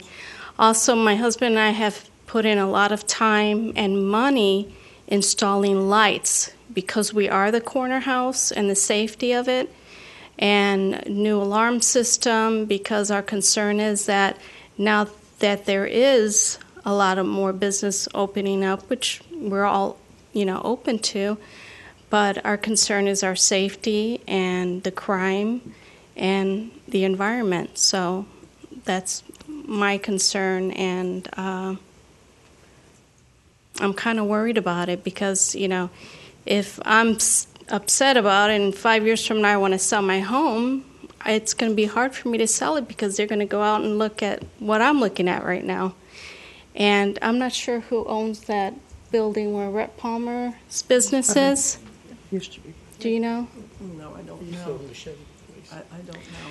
But he hasn't done anything to the back of that property, and I know that Marty has tried to talk to him years in the past to see if we can put some foliage back there, some greenery, and haven't had any luck with that. So, so that's just what I wanted to say. Thank you.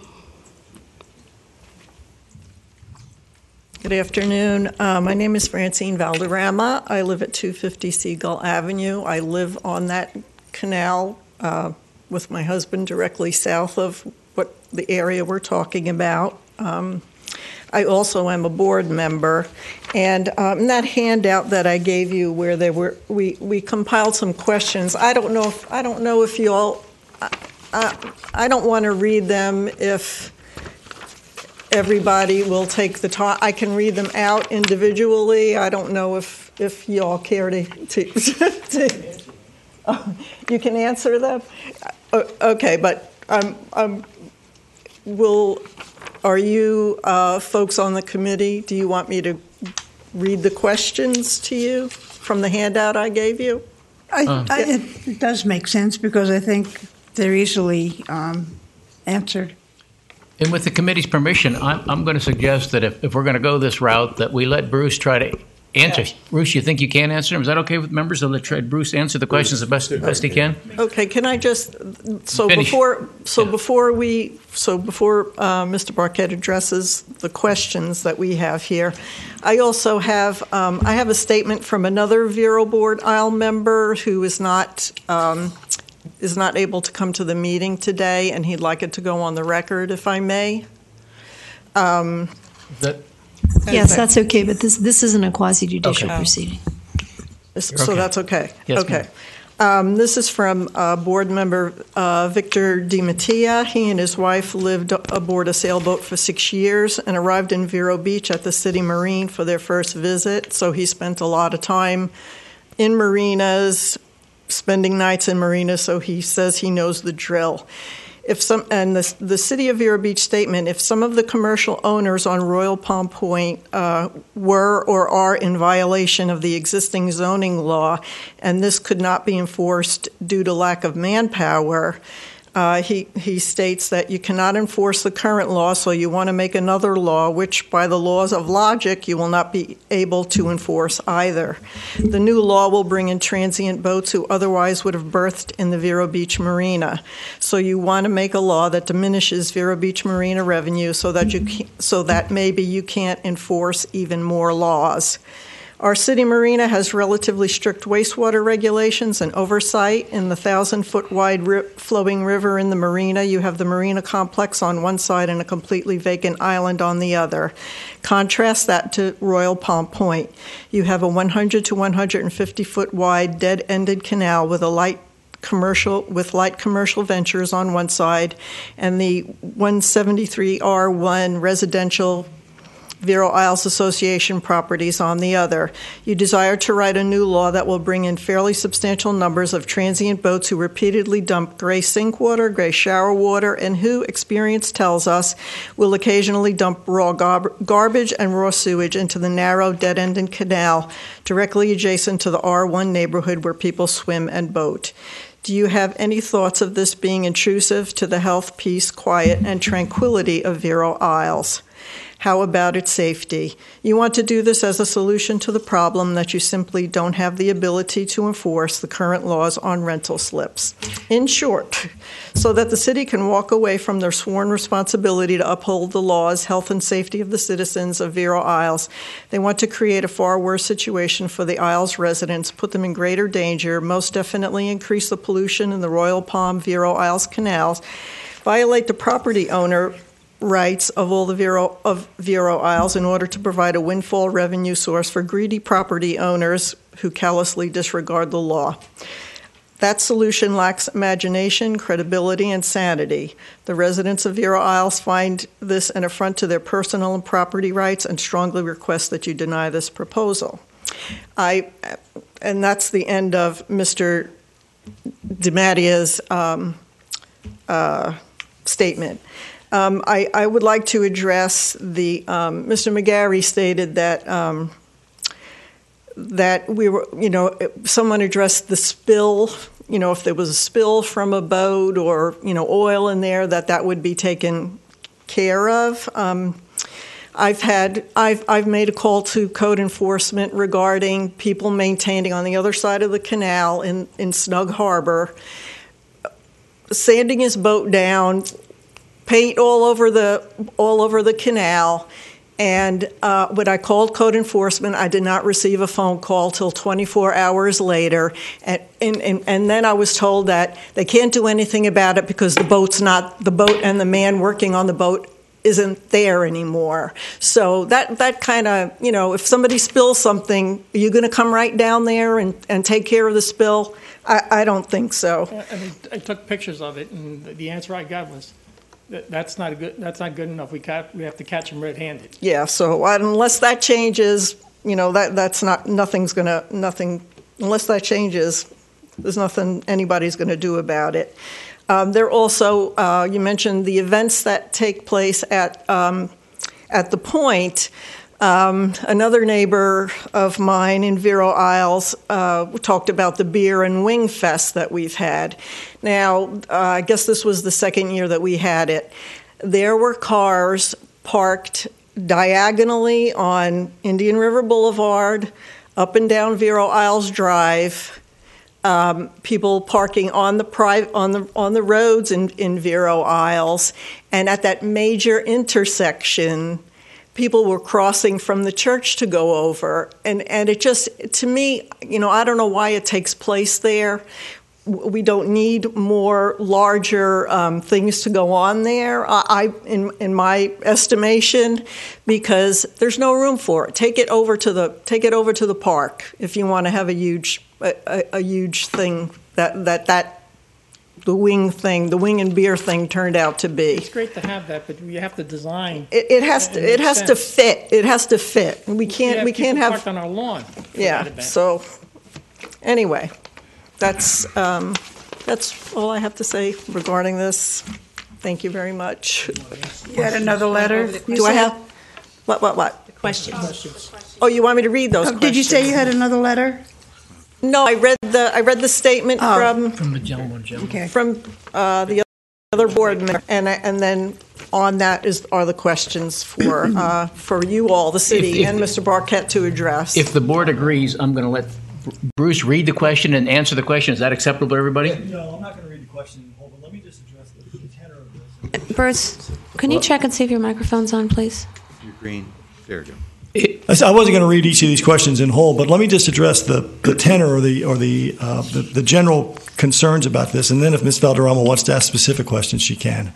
Would that be all right? I'm not going to read all these 3 pages of questions one at a time and answer them, but let me just tell you my questions. Okay, if you want to ask each one of them, if you want to read your part, you can. Just go ahead. Okay, so first of all, let me just point out, this doesn't have anything to do with transient boats.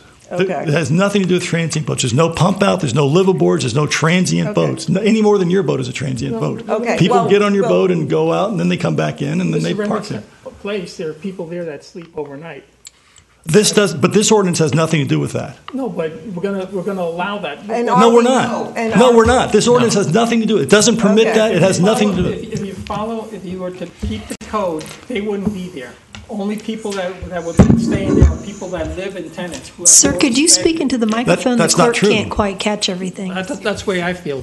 But it's not true though, because these are commercial buildings.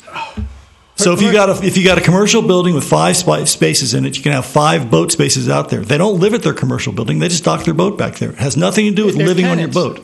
Tenants, my of a commercial building. Of a commercial building. It doesn't have a kitchen. It's not a residence. So the people don't live in their commercial buildings. They don't have to live in their commercial buildings. They can have a boat slip behind there right now, and that can be rented to somebody. But that doesn't mean that they live there. Rented to a tenant, isn't it? A tenant of a commercial building, not a residential building. Okay, a tenant, but a tenant is a tenant. And most likely, he's going to stay there. No, he's not going to stay at a commercial building. No, he's upstairs from Rennick's house. No, they do. They have upstairs. They have residents. I know they do, but they also allow the tenant who doesn't live there. Correct. He's a tenant of the building. It's both the right, tenant and that would be like the doctors across the canal. There's a doctor's office, and whoever they rent it to takes care of that property, takes care of his boat, and is respectful. Well, again, that's your opinion, but I know that there are lots of residential boat owners that dump fluid in the canal and dump their trash into the canal, and that right behind their houses. So, I don't. My point is, your paper here focuses on rezoning, which is not happening, and on transient boats, which isn't going on. Okay, and there's no sewage. There's no sewage. Oh, I understand, and I'm trying to address it. I'm not trying to be smarter. So there's no sewage pump out permitted, which is one of the things. There's no fueling permitted. Mm-hmm. There's no selling of bait. Right. None of that is permitted. In fact, the only thing that's permitted is, right now, the same boats that are behind several of these places will stay right there, and they'll be rented by the same people. It'll just be legal. Okay, and then, I want to make sure it's legal, and I also want to make sure that down the line, when the guy that owns Cajun Cove Restaurant decides on our end of the canal that he wants to put a boat dock in there, and. Or the owner of the building, the person that owns the building where the restaurant is, wants to put a dock there and rent spaces. And they will do. And that's what this is gonna. That's my fear of what This will open And, this up. and that could happen, but Okay. but even those boats won't be liveaboards or have sewage pump out or have fueling or be able to do anything that you can't do in your own boat at your own house. Okay. And they will all I have was to gonna sign ask- a license agreement. Yeah, It will I- have to go to the city council for review. Yeah, and I think the one thing, That's a protection. the one thing that's going to be in there, without going into all the details, that can be built in the license agreement. All the maintenance of it and all that, putting more stringent Who would enforce requirements on. They don't The city know. would enforce it. To make this comment that we're not enforcing it is not a true statement. We are doing, Yes, it is no, yes, it is a true statement. no, excuse me, listen, excuse me. Excuse me, I can't speak for code enforcement, but they normally either have to witness this themselves, or you have to be able to testify in front of the code board. Okay?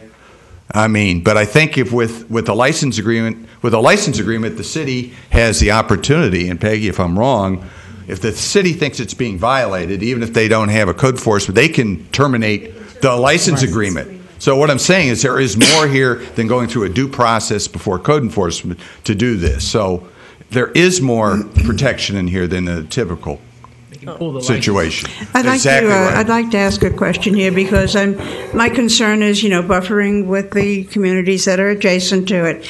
Can one of these businesses operate as like a fast food restaurant? You go to McDonald's, you place your order, you drive around and pick it up.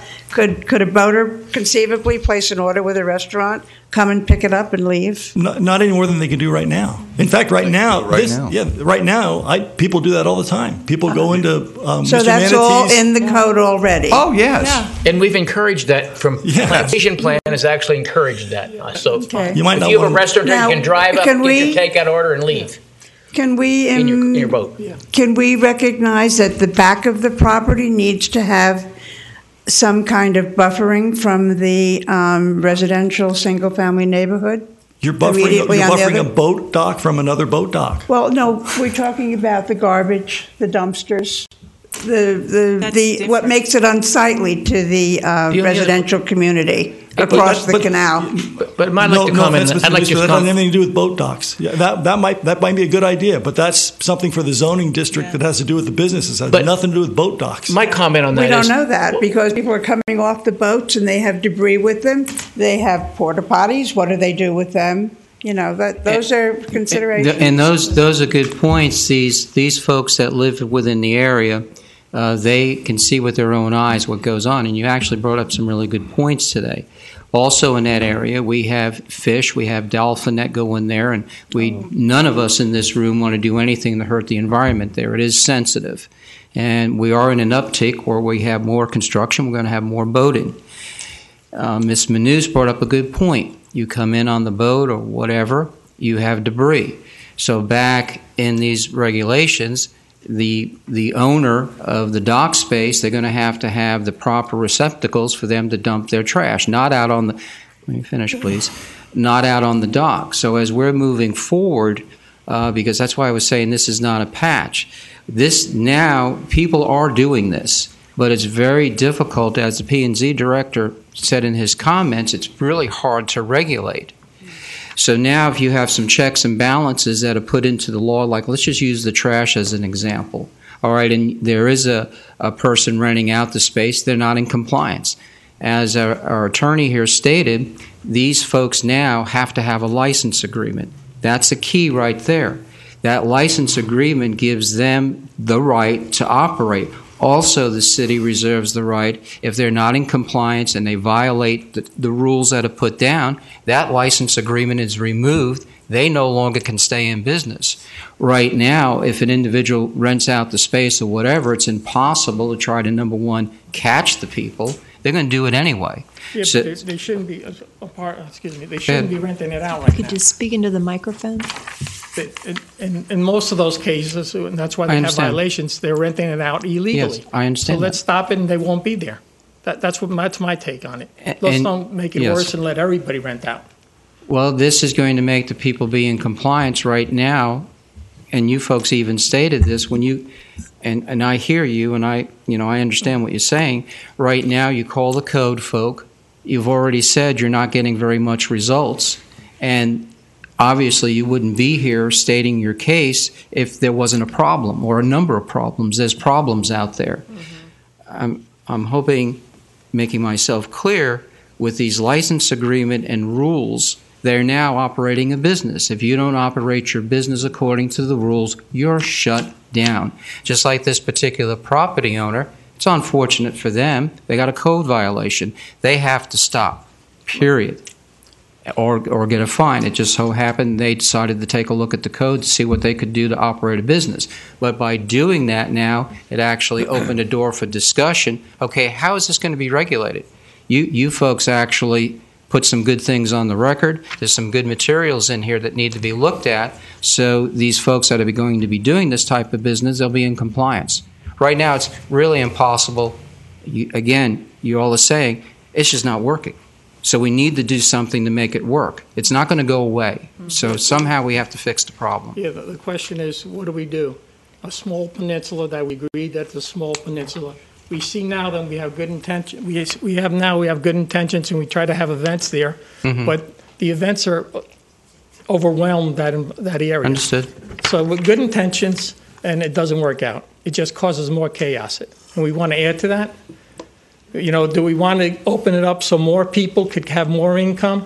Commercial people, good businessmen that make sense, that want to leverage their property. Give them the opportunity to leverage their property at the cost of residential people, where that area was designed to be harmonious with resident and commercial. It's not. I don't see it going that way. I would imagine that the early planners of that area made it with good intentions, just to, you know, you could rent, lease dock space or whatever else, but it's got to be for tenants, with the foresight of trying to control it and not making it a large marina. It's the smallest canal out of the fingers. That's the smallest canal there. I live there and I go back and forth. Well, we could look at it, because I'm sure it's the smallest when canal you look down on the width. I drive my boat back and forth, and if you go 40 and 40 and you're traveling your boat and it's a windy day, you don't have much space to come across. It's not a large. Look at anybody just take a boat or drive down there. It's narrow. 100 feet is not 120, whatever it is. No, it's 150. 150 is not much. I would like to ask this gentleman a question, if I could. Sir, I've lived in Vero for 25 years. The first year I was here, I was witness to the shadow dock rental inventory. I call it shadow because this has been going on for the entire length of my residency in Vero Beach. And everybody here admits that. So how does this change in the code affect that issue? I'm not sure I understand what the shadow. What I'm saying is that this illegality of renting dock space has been going on ever since I've lived here. Right. I've here 25 years. Are you talking about the commercial area? I'm talking about the commercial area on both sides of Royal Palm Point. Right. Okay? Isn't that true? Right. It's been illegal. Right. Okay. How does this change that we're considering change that, if not for the better? Because why is it illegal? Why did they illegal in the first place? We didn't make it illegal. Well, it's a violation, right? Yes, it is. Okay, somebody just woke up one morning and say, "Hey, let's make this illegal." Well, let's say that we don't. I would imagine it's because they're trying to protect how many boats you put on a slip, how many boats are on a canal, and you have a commercial area with a residential area. Mm-hmm. If anybody in this room right now has property, would you want a marina in front of in your backyard? Is it going to add value to my property? No, I guarantee you it's going to. My property is not worth as much as any other property on Vero House because I'm facing commercial. Now we're going to open it up for boat slips, little marinas. But they're there already. Yeah, but you're opening it up to a lot more now. But the advantage I see. I don't understand that. We're making it legal. The advantage. Yeah. The advantage I see is a lease license agreement with all of these things in this document more than likely being in that agreement. Now, there is no agreement out there on the street now. So if somebody pulls up to, if somebody is docking at Mr. Rennick's place, there's no agreement. There's nothing to tie his violation to if there's fuel in the water, if there's garbage in the water, if there's styrofoam cups in the water. Now we have a document that will be signed by him that says these are the rules that I agree to. Okay, so if we see that those violations, we go to Mr. Rennick and he pays a fine, or he goes out and cleans it up? Or do we say, okay, where's, and then I got to show proof that... No. I think the agreement will answer that question. Yeah, as I explained to you, if there's a repeated thing, they're getting complaints about it, even if we haven't caught the man or whoever the violator is, that could lead to the loss of the lease agreement, the termination of that agreement, because they wouldn't be following those terms of the agreement. It isn't the same level of... So they go back to, they can't lease it? No, that's could happen. They could lose the right to lease So it. then we're back to where we are today. Illegal. No. Yes. Well, no. If they have the boats, they're going to be illegal. They'll be again cited. So they could get cited now, right? That's what they're. And they have been cited. Okay, so we're back to step one. But no, I mean we're looking at an issue, the shadow dock thing that Mr. Coy should. This provides. It legalizes, but at the same time, it's putting added provisions in to make sure some of these problems that may occur, and these occur in the residential areas too, as was pointed out, isn't just the commercial areas. These would be, there are some provisions then to take care of that, which aren't available at this point in time, other than going through code enforcement. As a resident on that canal, I do not want that. It's going to take the value of my house down. And it's going to open up to more boats on the water, intentionally or intentionally, or without this, people with disregard the environment. Things are going to happen. The more you put on that water, the more likelihood things are going to happen. Boats are going to leak oil. Gas is going to leak. People are going to clean their boats on the water. The more boats I have on that canal, which is a small canal, the more environmental impact. It's just nature. The more you put on the water in the canal, the small dead-end canal, the more you're taxing it. Tim, I have a question. Yes, ma'am. Isn't there, with this text amendment, isn't this a way to limit the number? Because the number of docks is related to the number of parking spaces that are available. That's correct. So, I mean, if a site isn't large enough to accommodate the parking requirement, I would think that would limit it. I mean, you have to do the numbers, but I don't see more docks coming. Let's put it this way: if they can't put the parking on site, right, they're not going to get approval to use public parking as the solution. I can tell you that. It won't come from my staff, and it won't come. I doubt. I'm not speaking for you all, but my guess that isn't the intent here. Marty, I see it. I think there's more to the positive side to the residents over there. And what it does, it gives us a licensing agreement that allow us to create more conformity to what we want to occur there than without this agreement, okay? And when that's in place, I think it will give. Right now, it's nebulous and it's hard to enforce. With the agreement we have set up with the people who are going to rent these out, we now have some teeth in it, and we have a little more ability to correct violations when they occur. And this I can tell you right now that on the street that you live on the same side, that I can rent a boat slip over there right now from your people, and there were no regulations or anything at all. It was just rent the slip. But you shouldn't be. And if we enforce that, then we won't have a problem. We can't enforce a violation now. We're going to open it up to more boats and more violations and we're going to tax that process, that system, that water, even the canal even more. Well, I don't think you're going to get more slips because of this. I don't think that's going to occur. It's going to open it up. There's going to be a few more because as soon as you have, and the reason why they're doing it now is economics. As soon as you have one commercial property, doing it legally, the next area, the next person that can have that couple more slips is Well, 3 I slips. agree. I They're going to change- do it. that may be so true. we're making Yes. it worse. And then I could ask, and I could get a sign-up sheet from everybody that lives on that block, on that canal. Do you want this? Yes or no? Do you think it's going to be aesthetically more pleasing to look at boat slips, to look at what you see now? We're going to expand it and we'll have more of that activity. Would you like to have that?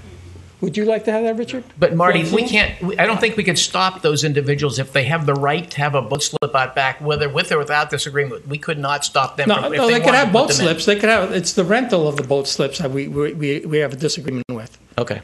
But they could rent them to their tenants. You may have the same boat there, just with the tenant. Right. And there's I don't want to open it up to other people, to other areas, and expand that. That's a first step, and to who knows where it's going to go. Tim, can we bring this to a workshop to see where the regulations are going to be that can protect this community? Some of it's based on information that needs to come to the community. Some of it maybe looks at buffering a little bit more. Well, some of these are a little beyond that. It sounds like to me would, and let me talk to the applicant because they spent the money. You get that little privilege. Is deal with what specifics we should have in the license agreement. Could we bring that to workshop? Well, we're in the middle of a hearing now. Does it have to be approved today? You don't approve it today. We just make a recommendation to the city council. Yeah, that's true. This is just an approval from you all to the city council, where it would go to a first reading and a public hearing. So you would have the same right to come to the public hearing and speak to the city council, the elected officials. And we so this is just one step along the ladder. Right. I'd rather stop it at this step. But if you have to go to the they next can't step, it's not going to stop. They can't stop. Then it's a new point, and we do that. Can we we'll have more petitions from everybody on the canal and other people in the Vero Isles stating that we don't want that. And I would prefer to have a few realtors and have estimates. Find out what impact is it going to have on our value of our property. I just want to also add that 2 nights ago, Francine called me and made me aware of this. I had no idea this was going on. Just like when I saw the sign of Cajun Cove opening up. And so as far as getting information out to the residents, it would be to our best interest as homeowners to get that information out to the other residents. I mean, it's only fair. I could see maybe doing this, and Mrs. Manous brought up a good point. If the P&Z board could work out some of the details in a workshop to forward to the city council. Then when they have their public hearings, you have the folks come in and it gives the neighbors a chance to voice their concerns, and then the council with the recommendations, and we do a little bit more homework on this, they can take a look at some of the regulations that have been workshopped. They can hear from the citizenry and see what goes on. I understand we have an application in front of us, and if we obviously need to work on it a little bit more because it's going to have a lot of upset people in the area. I think we should workshop it. Yeah, and my next question for Mr. McGarry, how much time does Mr. Runick have before his time runs out? He has till the end of September. End of September. Would it be enough time to do a workshop beforehand? Well, I'm trying to figure out what It would not be enough time to get through a first and second reading by the end of September at the because city right council now the level. city council, we would go to if it goes through you, whatever recommendation you make today, it goes to city council. They're only meeting once in one August. meeting in August, and then I think the first meeting in September 1st. Yeah, that's right. So you had the first reading then. So it's possible to make it, but with a workshop in there. Can we do anything? Can we request a delay beyond the September? Hold on a second. Well, Bruce's. Mr. Mr. Rennick would prefer not to delay, but I'm happy to work with Mr. McGarry to try to work out the details of, and Mrs. Lyon to try to work out the details of the license agreement before we get to City Council. But I'd rather not delay it. We're under the gun here. I think if we had the agreement in front of us with a little more meat to it, noting the bigger outline of it more specifically, I think it will help these residents to know what they're getting in that licensing agreement. It will help us to be able to facilitate a little better or not. Well, we could prepare a draft, because we've got time to do that we could get it.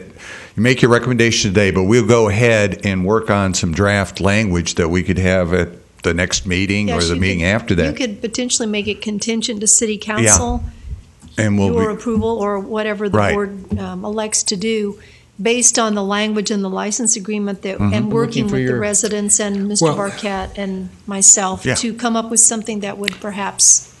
Mr. Lawford, to be perfectly frank with you, nothing we say is going to allow these people to support this, because Mr. Valderrama already said he just doesn't want any more slips, period. So I don't want to delay it to try to satisfy Mr. and Mrs. Valderrama, just because, not for any offense against them. I mean, Mr. Rennick, actually, this is his homestead. He lives above this building, so when they're talking about liveaboard, he lives there. But anyway, so my point is, I've been doing this for 30 years, and I promise you that nothing we can say or you can do will satisfy all of these residents and say they're going to support this. So let's just go forward, and we will work on the license agreement before it gets to City Council. I think because we're not going to get approval from the folks that live across the canal. We're not going to. And I understand that too. Yeah. But Robin, I have a comment, maybe more than a question. In listening to all of you, it seems to me that besides this issue today, that's before us today, you have additional issues with the uses of Royal Palm Point, the commercial uses and the event uses. And I'm just wondering how that can be addressed for them. Is there any way that needs to be brought up? Those are policy decisions. That's a for policy the City Council. That's out of. Okay. Doesn't go through us for permitting or anything. No. So it's Not definitely City Council. Through the Recreation Department too. But I mean, it's a City Council policy. Yeah. I just wondered, because it seems to be there's a lot of it tied together. Yeah, there's a lot of good intentions, but it doesn't work out. That Royal Palm area point is and I'd love to see events. Fort Pierce is far ahead of, and it's sad that they're far ahead of Vero Beach when it comes to planning and doing events and taking care of their waterfront property. It's a shame. But to get back to what we would like to see, what I would make me comfortable, and probably a lot of other residents, get some appraisals of what is this going to do to the commercial value to the value of the residents across the street. And I tell you, it's not going to increase the value of my property. I'm going to have a hard time selling the house. Marty, but first of all, I'd love to be able to have one of those lots or properties where you live at, okay? But when you bought your property, the commercial was already there. Right. And therefore, you recognized that you probably paid less in the beginning and appreciation differently. It's still appreciating probably faster than anything on the mainland, I can tell you, because you have that water, okay? But so my point is, you weren't blind to what was across you when you bought your property. Exactly. So you knew what you were getting in that exactly, respect. And I'm trying to keep it there. Let me finish. And the people that have the commercial area, we don't allow them to put their dumpsters out front. We don't allow them to. So they have to put them where they can put them, and usually in the back is where they go. Yeah. I mean, so there I have to kind of set the parameters of where we're at here. Now, what I would appreciate if I was a neighbor across the aisle was that they would give me some consideration as far as when you can hedge and when you can do a little bit to, hide it. And that would be nice, but it's not. I can't force people to be good neighbors in some cases. And you're exactly right. I bought that property. I wanted the waterfront, and that's what I could afford. But hopefully I'm in a position now where I could discuss it with the proper people, which I'm doing now. And please, I beg you, don't tear it down any further. I did not. If I was going to see a marina there, I don't know if I would buy a piece of property with commercial and marina, knowing what goes on in a marina. That's where my stand is. That's but you understand, this is not a marina. Yeah, there's a separation. Yeah. It's different. I know that doesn't change. It has the possibility of growing, expanding. Only from the landowners that have not maximized the number of slips they can put on their There's property. 3 slips to 1. What was that? What was the ratio again? 1 to 3. 1 parking space per 3 slips. That's a lot. That's what the marina requirement That's what that's a marina requirement. So we're having a marina. Yeah, keep thinking that. No, but you said 1 to 3. I'm saying I don't want 3, but you're taking the rules from the marina. But those would be wouldn't those parking Yes. spaces be in addition to the Yes. requirement for the use, the Yes. building's Yes. use? Right. So if it's a restaurant, it's got X amount of required spaces for the restaurant use, and then in addition, if they have Find those spaces. more, if they have docks, then they also have to have additional parking The spaces workshop, for that would those. be another good. Well, that's what I'm saying. point If we for the could get workshop. those numbers, How many we more can see can what the go on? potential is with How- existing how- parking. Where can this end up being with the current parking lot to slip? Right. The shadow. What would it look like if everybody took advantage of that? And Right. people are going to take advantage of that. Right. That's fair. And I agree with you. People will take advantage, and you represent, I'm sure, other folks that feel like you do, where you could have a lot of very upset people. You have a property owner that wants to get something squared away because they have a violation. I think it's a good idea to have a workshop. The number of boats that can dock are a concern. And let me point this out to you all. You all know construction's up. You all know boating's up. The problem that you're facing now, from what I'm hearing, has been pretty rough for quite a while. It's actually going to get worse if we don't figure out how to put some regulations in. The way it's set now with the city, and I hope I make this clear, and I know it's you guys are, it's hard on you because you're looking at it every day. It's only going to get worse if some regulations are not put in place, because people are just not going to listen. You have a number of commercial owners over there. They have dock space behind there. There's a number of those folks, from what I'm picking up today, they're renting out the spaces. They're in violation right now. And as you heard the P&Z director, very difficult to enforce. You people call. It's not going away. It's going to actually get worse. So if we don't figure out how to work this through, you're going to be faced with even more problems in the future. I think it's not going to go away. The way it is now, and I'm not in agreement that it hasn't been enforced, it's not working. We have to do something. And that's my point to you. Well, we have to do something. I can't vote today. I would caution this board on rushing ahead with this. I know the applicant, for his or their reasons, they want this to move along. I would look for this board to do a workshop, to put some information together so the city council can take a look at it. They can see what can go into a license agreement with recommendations from this board. They can hear from the citizens. They can make the final decisions. That's how I'd like to see it go. I'm comfortable with that only because I think the only way working this through is regulating through licensing and allowing the right knowledge to come into the community too, so that we know we're all dealing with the same facts. I have another question for you, Tim. Some of these issues are talking about with trash and looking at a commercial building from the back end. If there was an overlay district, those are the things you could get into that. That doesn't mean we couldn't put regulations in to deal with the back of buildings that are facing the water.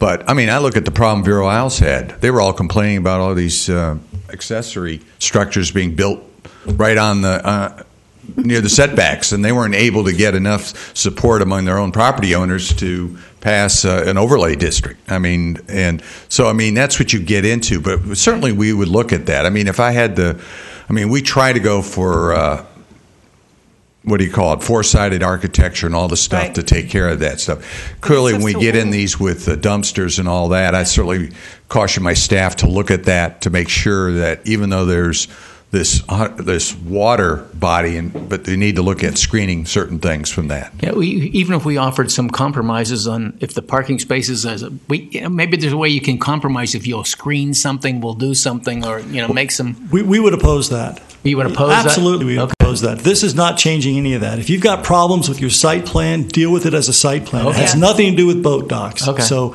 our position is we need to go forward. If you guys want to workshop on different rules, workshop it on different rules, but we would like to go forward because you're getting into stuff that has nothing to do with what's before you today. Well, the use of the boat dock is important. People coming and but going. That has nothing to do with the dumpsters. You make it sound like it does. I'm talking about the people getting out.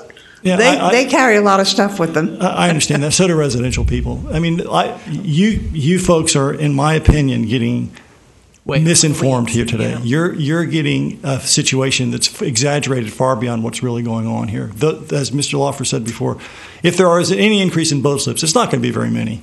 And there's already boats there. And the same people that use the boats today are going to be using them tomorrow. So there's not going to be any real significant change as a result of this, except that we're going to have the ability to regulate it. And that's the benefit to this. But to waylay it to try to satisfy all other site plan conditions is not real. It's not what we have before you today. If y'all want to do that, that's great. That's a great idea. But don't tie this into that. But let me clarify one thing right now. We still have public opinion open. And is there anybody else would like to speak that hasn't come forward? I see several gentlemen and a young lady. Would any of you willing to want to speak? Please come forward now. So I don't want to see nobody else coming forward. We're still open, but I will not isolate you. Forgive me for not asking if you wanted to come forward. I have a question that may help. Tim, could you please tell us, in the case of Cajun Cove or some other future restaurant that might open in a commercial space, what is the process for them to develop a dock and a boat slip? Well, basically, first they have to get approval to have the restaurant and all that, which these people have already gone through permitting. Right. And it doesn't need to be notifying neighbors about this because it was a vacant building and it was a reuse. Okay. But if they were going to do the boat, they would have to submit an application to go through. Normally, if it's a new dock, meaning you don't have a seawall that you can just, you're going to do some improvements, you provide, it's like $165. You make an application and it goes through the process. And what is the process? And the process is it goes through my staff in the department and Public Works. And in this case, it would be subject to license agreement. They would have to get a license agreement. So they could not do anything. It would be contingent upon getting a license agreement. Does the agreement, does any of the other agencies get involved, such as the Army Corps or Inland where the Army Corps District has, but DP wouldn't. They're usually, these are all exempt usually on these, but yes, they would show coordination, have a coordination state board exemption. So they would have to submit a rendering, a drawing, a plan. Oh yeah, they give us the full doc with all supporting documents. Yes, what they're required to do. And the dock plan would have to show dockage as well as boat slip if that's what they intended. The restaurant, would it be under any new obligation to disclose whether they intend to use it as a commercial delivery service? Well, the way we wrote this ordinance, the way it was being proposed, they would have to, as part of their approval, whether it's a site plan approval or part of code compliance, have to indicate the docks that they're going to be doing that. Right. And we've had dockage plans and applications come before us before, and they're very, very difficult to get approved to begin with. Which just seemed to me. Well, most of these are, most of the dockage comes through. It's not been a real major issue most of the time. We do have, you already had one that was a variance that needed on that. It was a variance, but that dock was already there. Right, but we've had other docks that we've stopped where we had people with the vessels were too big. In Vero Isles, in fact, it was held up for 4 or 5 months because we found that the information provided was not correct. They had the boat was too wide for the dock that they were adding to and all that. So we try to keep up on this. So, but a lot of times it's pretty straightforward. I don't think there's a lot of issues. Peggy, how far? I don't know how the city has title to these canals, but how far east does the city title go? Submerged land title? Yeah. I don't. It goes up to where where the Quail Valley is. Yeah, we just did Quail Valley. Yeah, it gets up to around in that area. Part of it is in that. Okay, so a little bit around that area. So the Quail Valley dock permit would come from the city and not from DEP? No. Because Part of it does. Part of the dock does come from the city. Part of it's in DEP. What's DEP? Okay, so any part that's in DEP that's beyond the city's waters, Yeah. they're going to have to pay. We're required to, yeah. Yeah, they're going to have to They're pay paying. the state for any commercial use that they That's would have correct. of that property. What They would don't be get the it for free from difference the state. between licensing a residential dock versus a commercial dock? Is there anything there? I can't tell you about the licensing part, but a residential dock, you're pretty much entitled under the statutes to one dock per home, as long as the water body is wide enough to accept it and you're not blocking somebody else's dock. Yeah, now DEP, as they pointed out, usually you're paying a lease for use of that if it's commercial. So that's the big difference. No, we do not charge. That's been a policy decision. There's no charge for leasing ours for commercial, where we've had some of the restaurants. Okay, what about? No, Ms. Menuz, one more, if I could add. I said one dock. That's not really true. You have one dock, but you have 3 slips on it if you wanted, for example, for a single-family residence. I realize that, yeah. Everyone looks to maximize their space. So how would you determine how many commercial docks or docks for rent would be given to any particular? Well, other than you've got the limitation because you got to meet the parking. And I can tell you most of those Royal Palm places do not have a lot of parking. Yeah. So that's going to be a limitation. But basically, the rules of how much, shall we say, what we call riparian rights you have in those, the distances out from the shore, those are the ones that come into play. So how much you can do there and the size of your vessels, we get into all that kind of thing. Conceivably, you could build a like a little pier out and boats on both sides. You could conceivably do that as long as it's no longer than, what did I tell you? 30 feet. And you have the parking. 20 was it? 30. 20 and 45. 30 30 feet. 30 no. You said 30, didn't you? Yes. No, you're correct, Mr. Dick. 30 feet for the dock. Mr. McGarry, you talked about a license agreement. The person, the Runnick property, there's no license agreement in place right now. That's correct. Yeah, that's what you called it, right? License agreement. That has to be written up, doesn't it? Yes. And so that could be workshopped.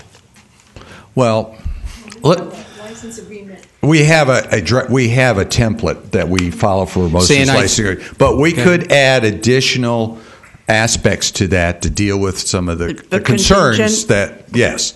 Okay. On My this recommendation is here to. Well, I think we need to draw a conclusion here of some kind. I mean, That's what I was trying to get you. We need to make some position.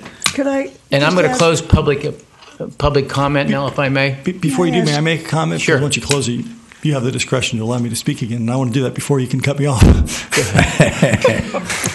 I mean, I understand that in the license agreement we're going to put some restrictions, and the notes I've jotted down are no liveaboards, no fueling, no pump outs, no commercial activity, no bait sales, no advertising. That's Those fine. seem reasonable. Those seem reasonable. I have no objection to that. We don't need to workshop that. And I don't want to workshop it. I mean, you of course can do whatever you want, but we're going to go to the city council one way or the other whenever we can get there. We can't do whatever we want. But Well, you're one of the few chairmen that recognizes that. Here's my recommendation. I think you should recommend to move this on favor with the understanding that you all will make some recommendations to the council on provisions in the license agreement, which will get to them before they would even go to hearing. That means we could meet and discuss those kind of provisions in that. Does that make you feel comfortable? And at a later date. Well, it'll be before it's heard before the city council. Right. I don't have a problem with that because it gives us time to talk about it and also for the public to come in and weigh in on it also. Yeah. The I don't know how only much we can talk about it, not among Is each that what other. you meant, Tim? Pardon? Is that what you meant, that you wanted another hearing here? No. What I was That's saying all you is, said. I'm suggesting, or I'm recommending that you go ahead with a favorable recommendation with the understanding in your thing that you will be providing the city council with some recommended provisions to add to the license agreement. And actually, those will all be in the minutes from today's meeting. Yes. I don't think you need to meet again to come up with a second list, or if you want to Oh, if you- elucidate. I'd like It's up to you just all. to make I sure mean- we If you'd like haven't to missed elucidate, anything. I think Mr. Barquette had the start of the list, and if you want him to go through that and you could add some to it, and then that would go to city council. Even you could ask Sherry to send a memo or something from Larry as the chair, listing those different things that would be conditions to this, however you would want to do that. I think that Bruce, I think we need here, Bruce, things you're not going to have in, we're not going to let them do. I think that's a good start. But Tim, I think you'll be representing to see if there's additional things to be added to that that may cover it because. Well, I'm trying to follow what Peggy did. Peggy didn't. Perhaps you could give Tim the authority to work with Mr. Barquette to come up with that list.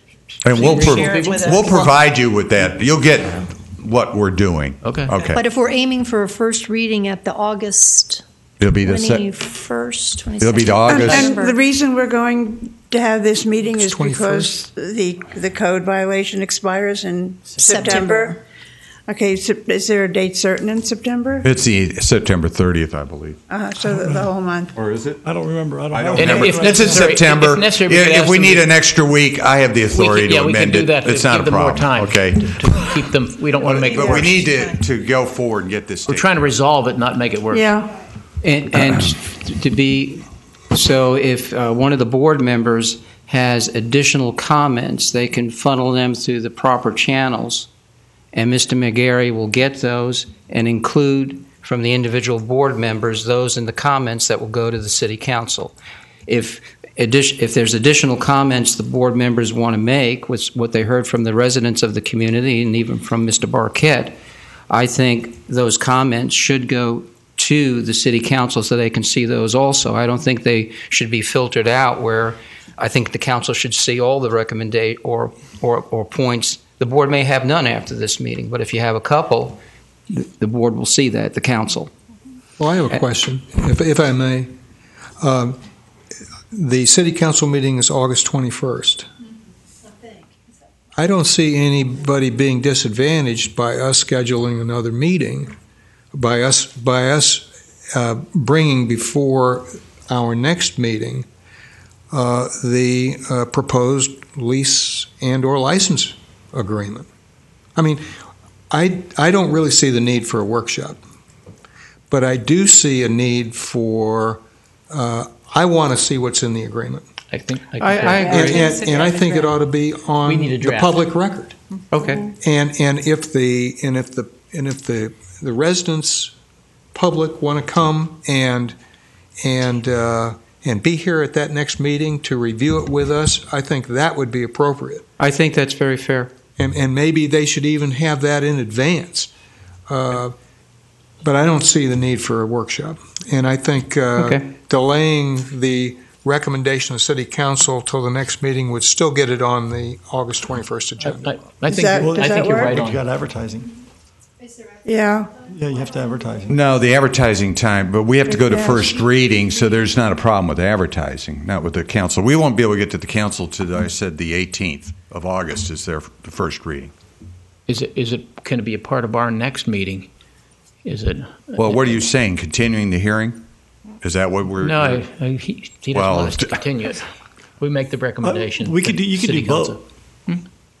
You're allowed to speak. You could do both. You can go ahead and make your recommendation today, and still have us bring the license agreement back to you next. That's what I suggested. That I said you would make a recommendation to go forward, but we would have. But it would be contingent upon. Because you're going to add this recommendation to the city council. Does that work? Yeah. Are you still good? That works for me. I think it works better to have you all together in a public forum. And then we're on. We have a I think we have a consensus. Yes. I've been looking down, and I got a few eyeballs that are okay. We're okay. Which one? Which left or right? Okay, so let's get this a format so we make the recommendation. And Honey or Robin, who wants to make the recommendation? You want to close the public hearing? Or keep it open? Did I already close it? I think. Here? I'm going to close the public hearing then. I'll do it again. We're closed twice. We're really closed now. Okay, it's been closed. Discussion up here.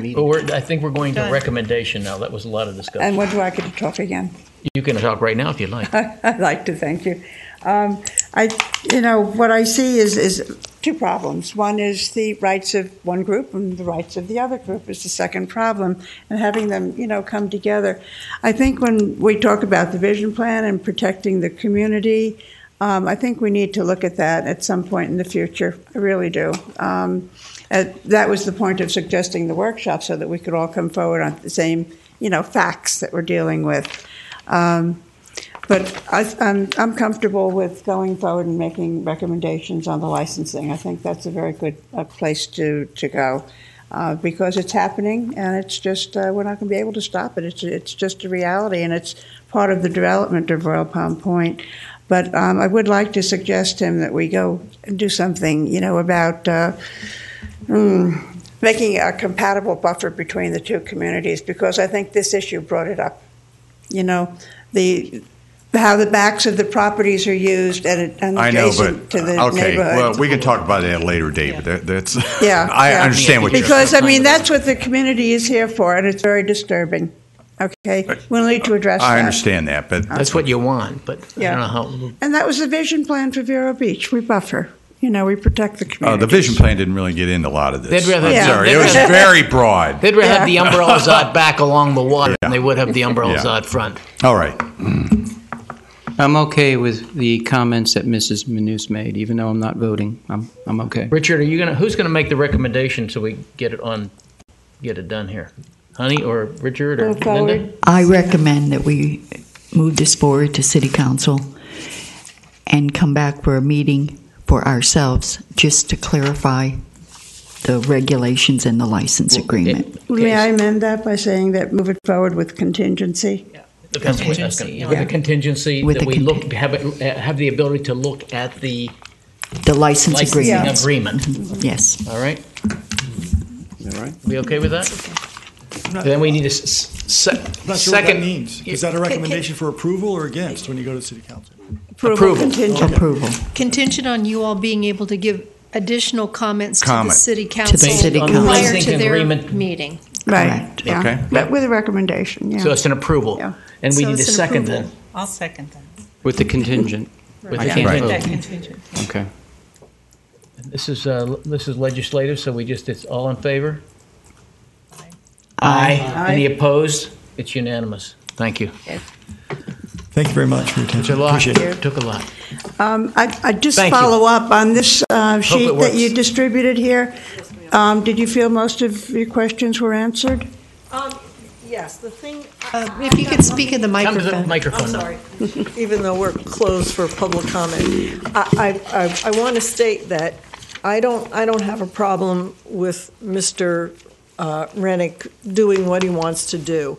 What I have a problem with is the city allowing things that without any input from the people who it impacts. And that's why we all need to discuss, apart from your issue today, that's over with, that's fine. But we as residents, taxpayers, along with the city, need to get together and discuss these things, because it just goes on and on and on. I had a toilet bowl sitting outside my back for months, and construction garbage that I had to physically go back there, put it in a garbage can so someone would take it away.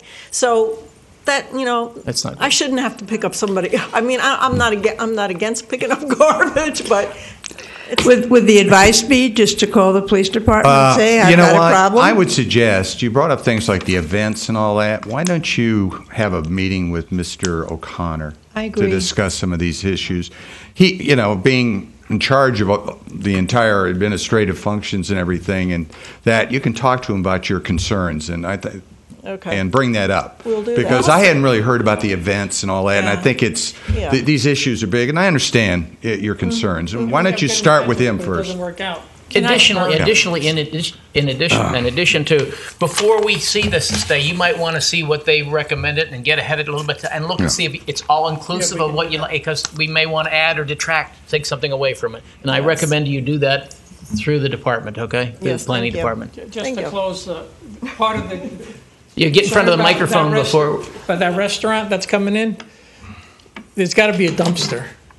Got to be what? There has to be a dumpster somewhere. We don't know where it's going to go, and I bet you it's going to go They don't on the have to canal. have a dumpster, but they have to. That means they could have. I'm going to have to look and see what was that's a approved. concern. They don't have to have a dumpster. But it's got to be screened and a few other things and it's got to be in the food commercial restaurant. I'm going to that take has a lot of look at trash, it. and you're going to have rats. Okay. I just hope it's not going to be on the canal. It won't And be. there's no It won't be place on to put it Mr. in the Rennick's front. dock. It won't be on Mr. Rennick's dock. You never know.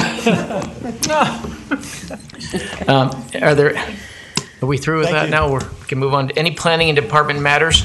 I have one, and I want to point out we've entered into a contractual agreement with a consulting firm, NZ Consultants out of Jupiter, and they're working with us on the comp plan. So I'm going to hand out to you our project timeline and all that, and it spells out when we anticipate to finish various tasks, as well as who's got responsibility. So if you don't mind, I'll... Very good. And Sherry, can I pass this to you? Make a note that Mr. Cadeau has been excused. Okay. So the thing I wanted to point out to you, we probably will not start doing any workshops till we've done the technical background data, which will be a little after September, assuming we can meet that date, because then we'll get into some of the policy options and all that. So we're working hard at it. At least I'm trying to anyway. And hopefully my consultant is. This is good. So that's all I had. And based on what we just talked about, we'll see if we can shoot for next meeting. When is that next meeting? What's our It'll date? be the, well, let's see. Is it in August? Are we in August yet? Yeah, no, July yet, right? No. This month yet? It'll be August. August meeting? Yeah. What date is that, Tim? I'm going to be gone the 20th. Oh, no, it'll be the first meeting in August is August 6th, right? August 6th, you think it is? Yes. Okay. Okay, so. You're not going to be here? And then we can get emailed then on the bullet points that... No, we will do that as part of the agenda. the backup? You're going on vacation? The backup, because we have Okay. one quasi-judicial matter at that meeting to deal with. Okay. So we'll have a good meeting August 6th. Linda better get here today. She missed too many meetings already. That reminds me, I'm being asked by City Council to do a quasi-judicial presentation for the council, and I'm not sure when Mrs. Turner wants that to be held, but I'll let you all know, because if you can watch it on TV or show up, it might be a good refresher. They got a fabulous presentation up in Sebastian. That really was a good one. I have a handout from there somewhere. Is there any any board matters now? Yes, I'd like to know from Peggy about the pending lawsuit going on relative to the 30-day rental issue that I read in the paper.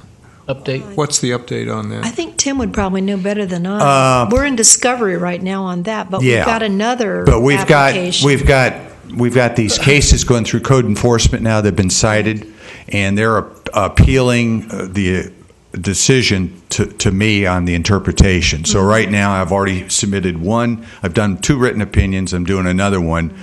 Very likely they're going to, I'm sure they will, to go through the process. They're going to appeal it to you all, so you will be getting it, I'm sure. To the board. Yeah, and then it goes to city council after that. So they're having to. This is what I so want to avoid with this boat rental thing.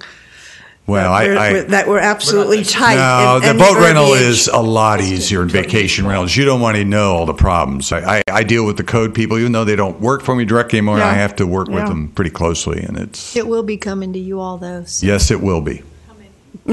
For sure. Well, we got one again. We got another one this week. We got at least, I'd say 2 or 3 right now. We may get. I have to write another one right now. So, but we've been working with These our are appeals on the. They're from the code board, which they've been doing to get the administrative decision. So, all right. We're very happy to have those appeals up to you also. Any That other was board? hard fought. I'm sorry. Yes, it was. Any other board matters? If not, we're looking for an adjournment. So moved. Thank you.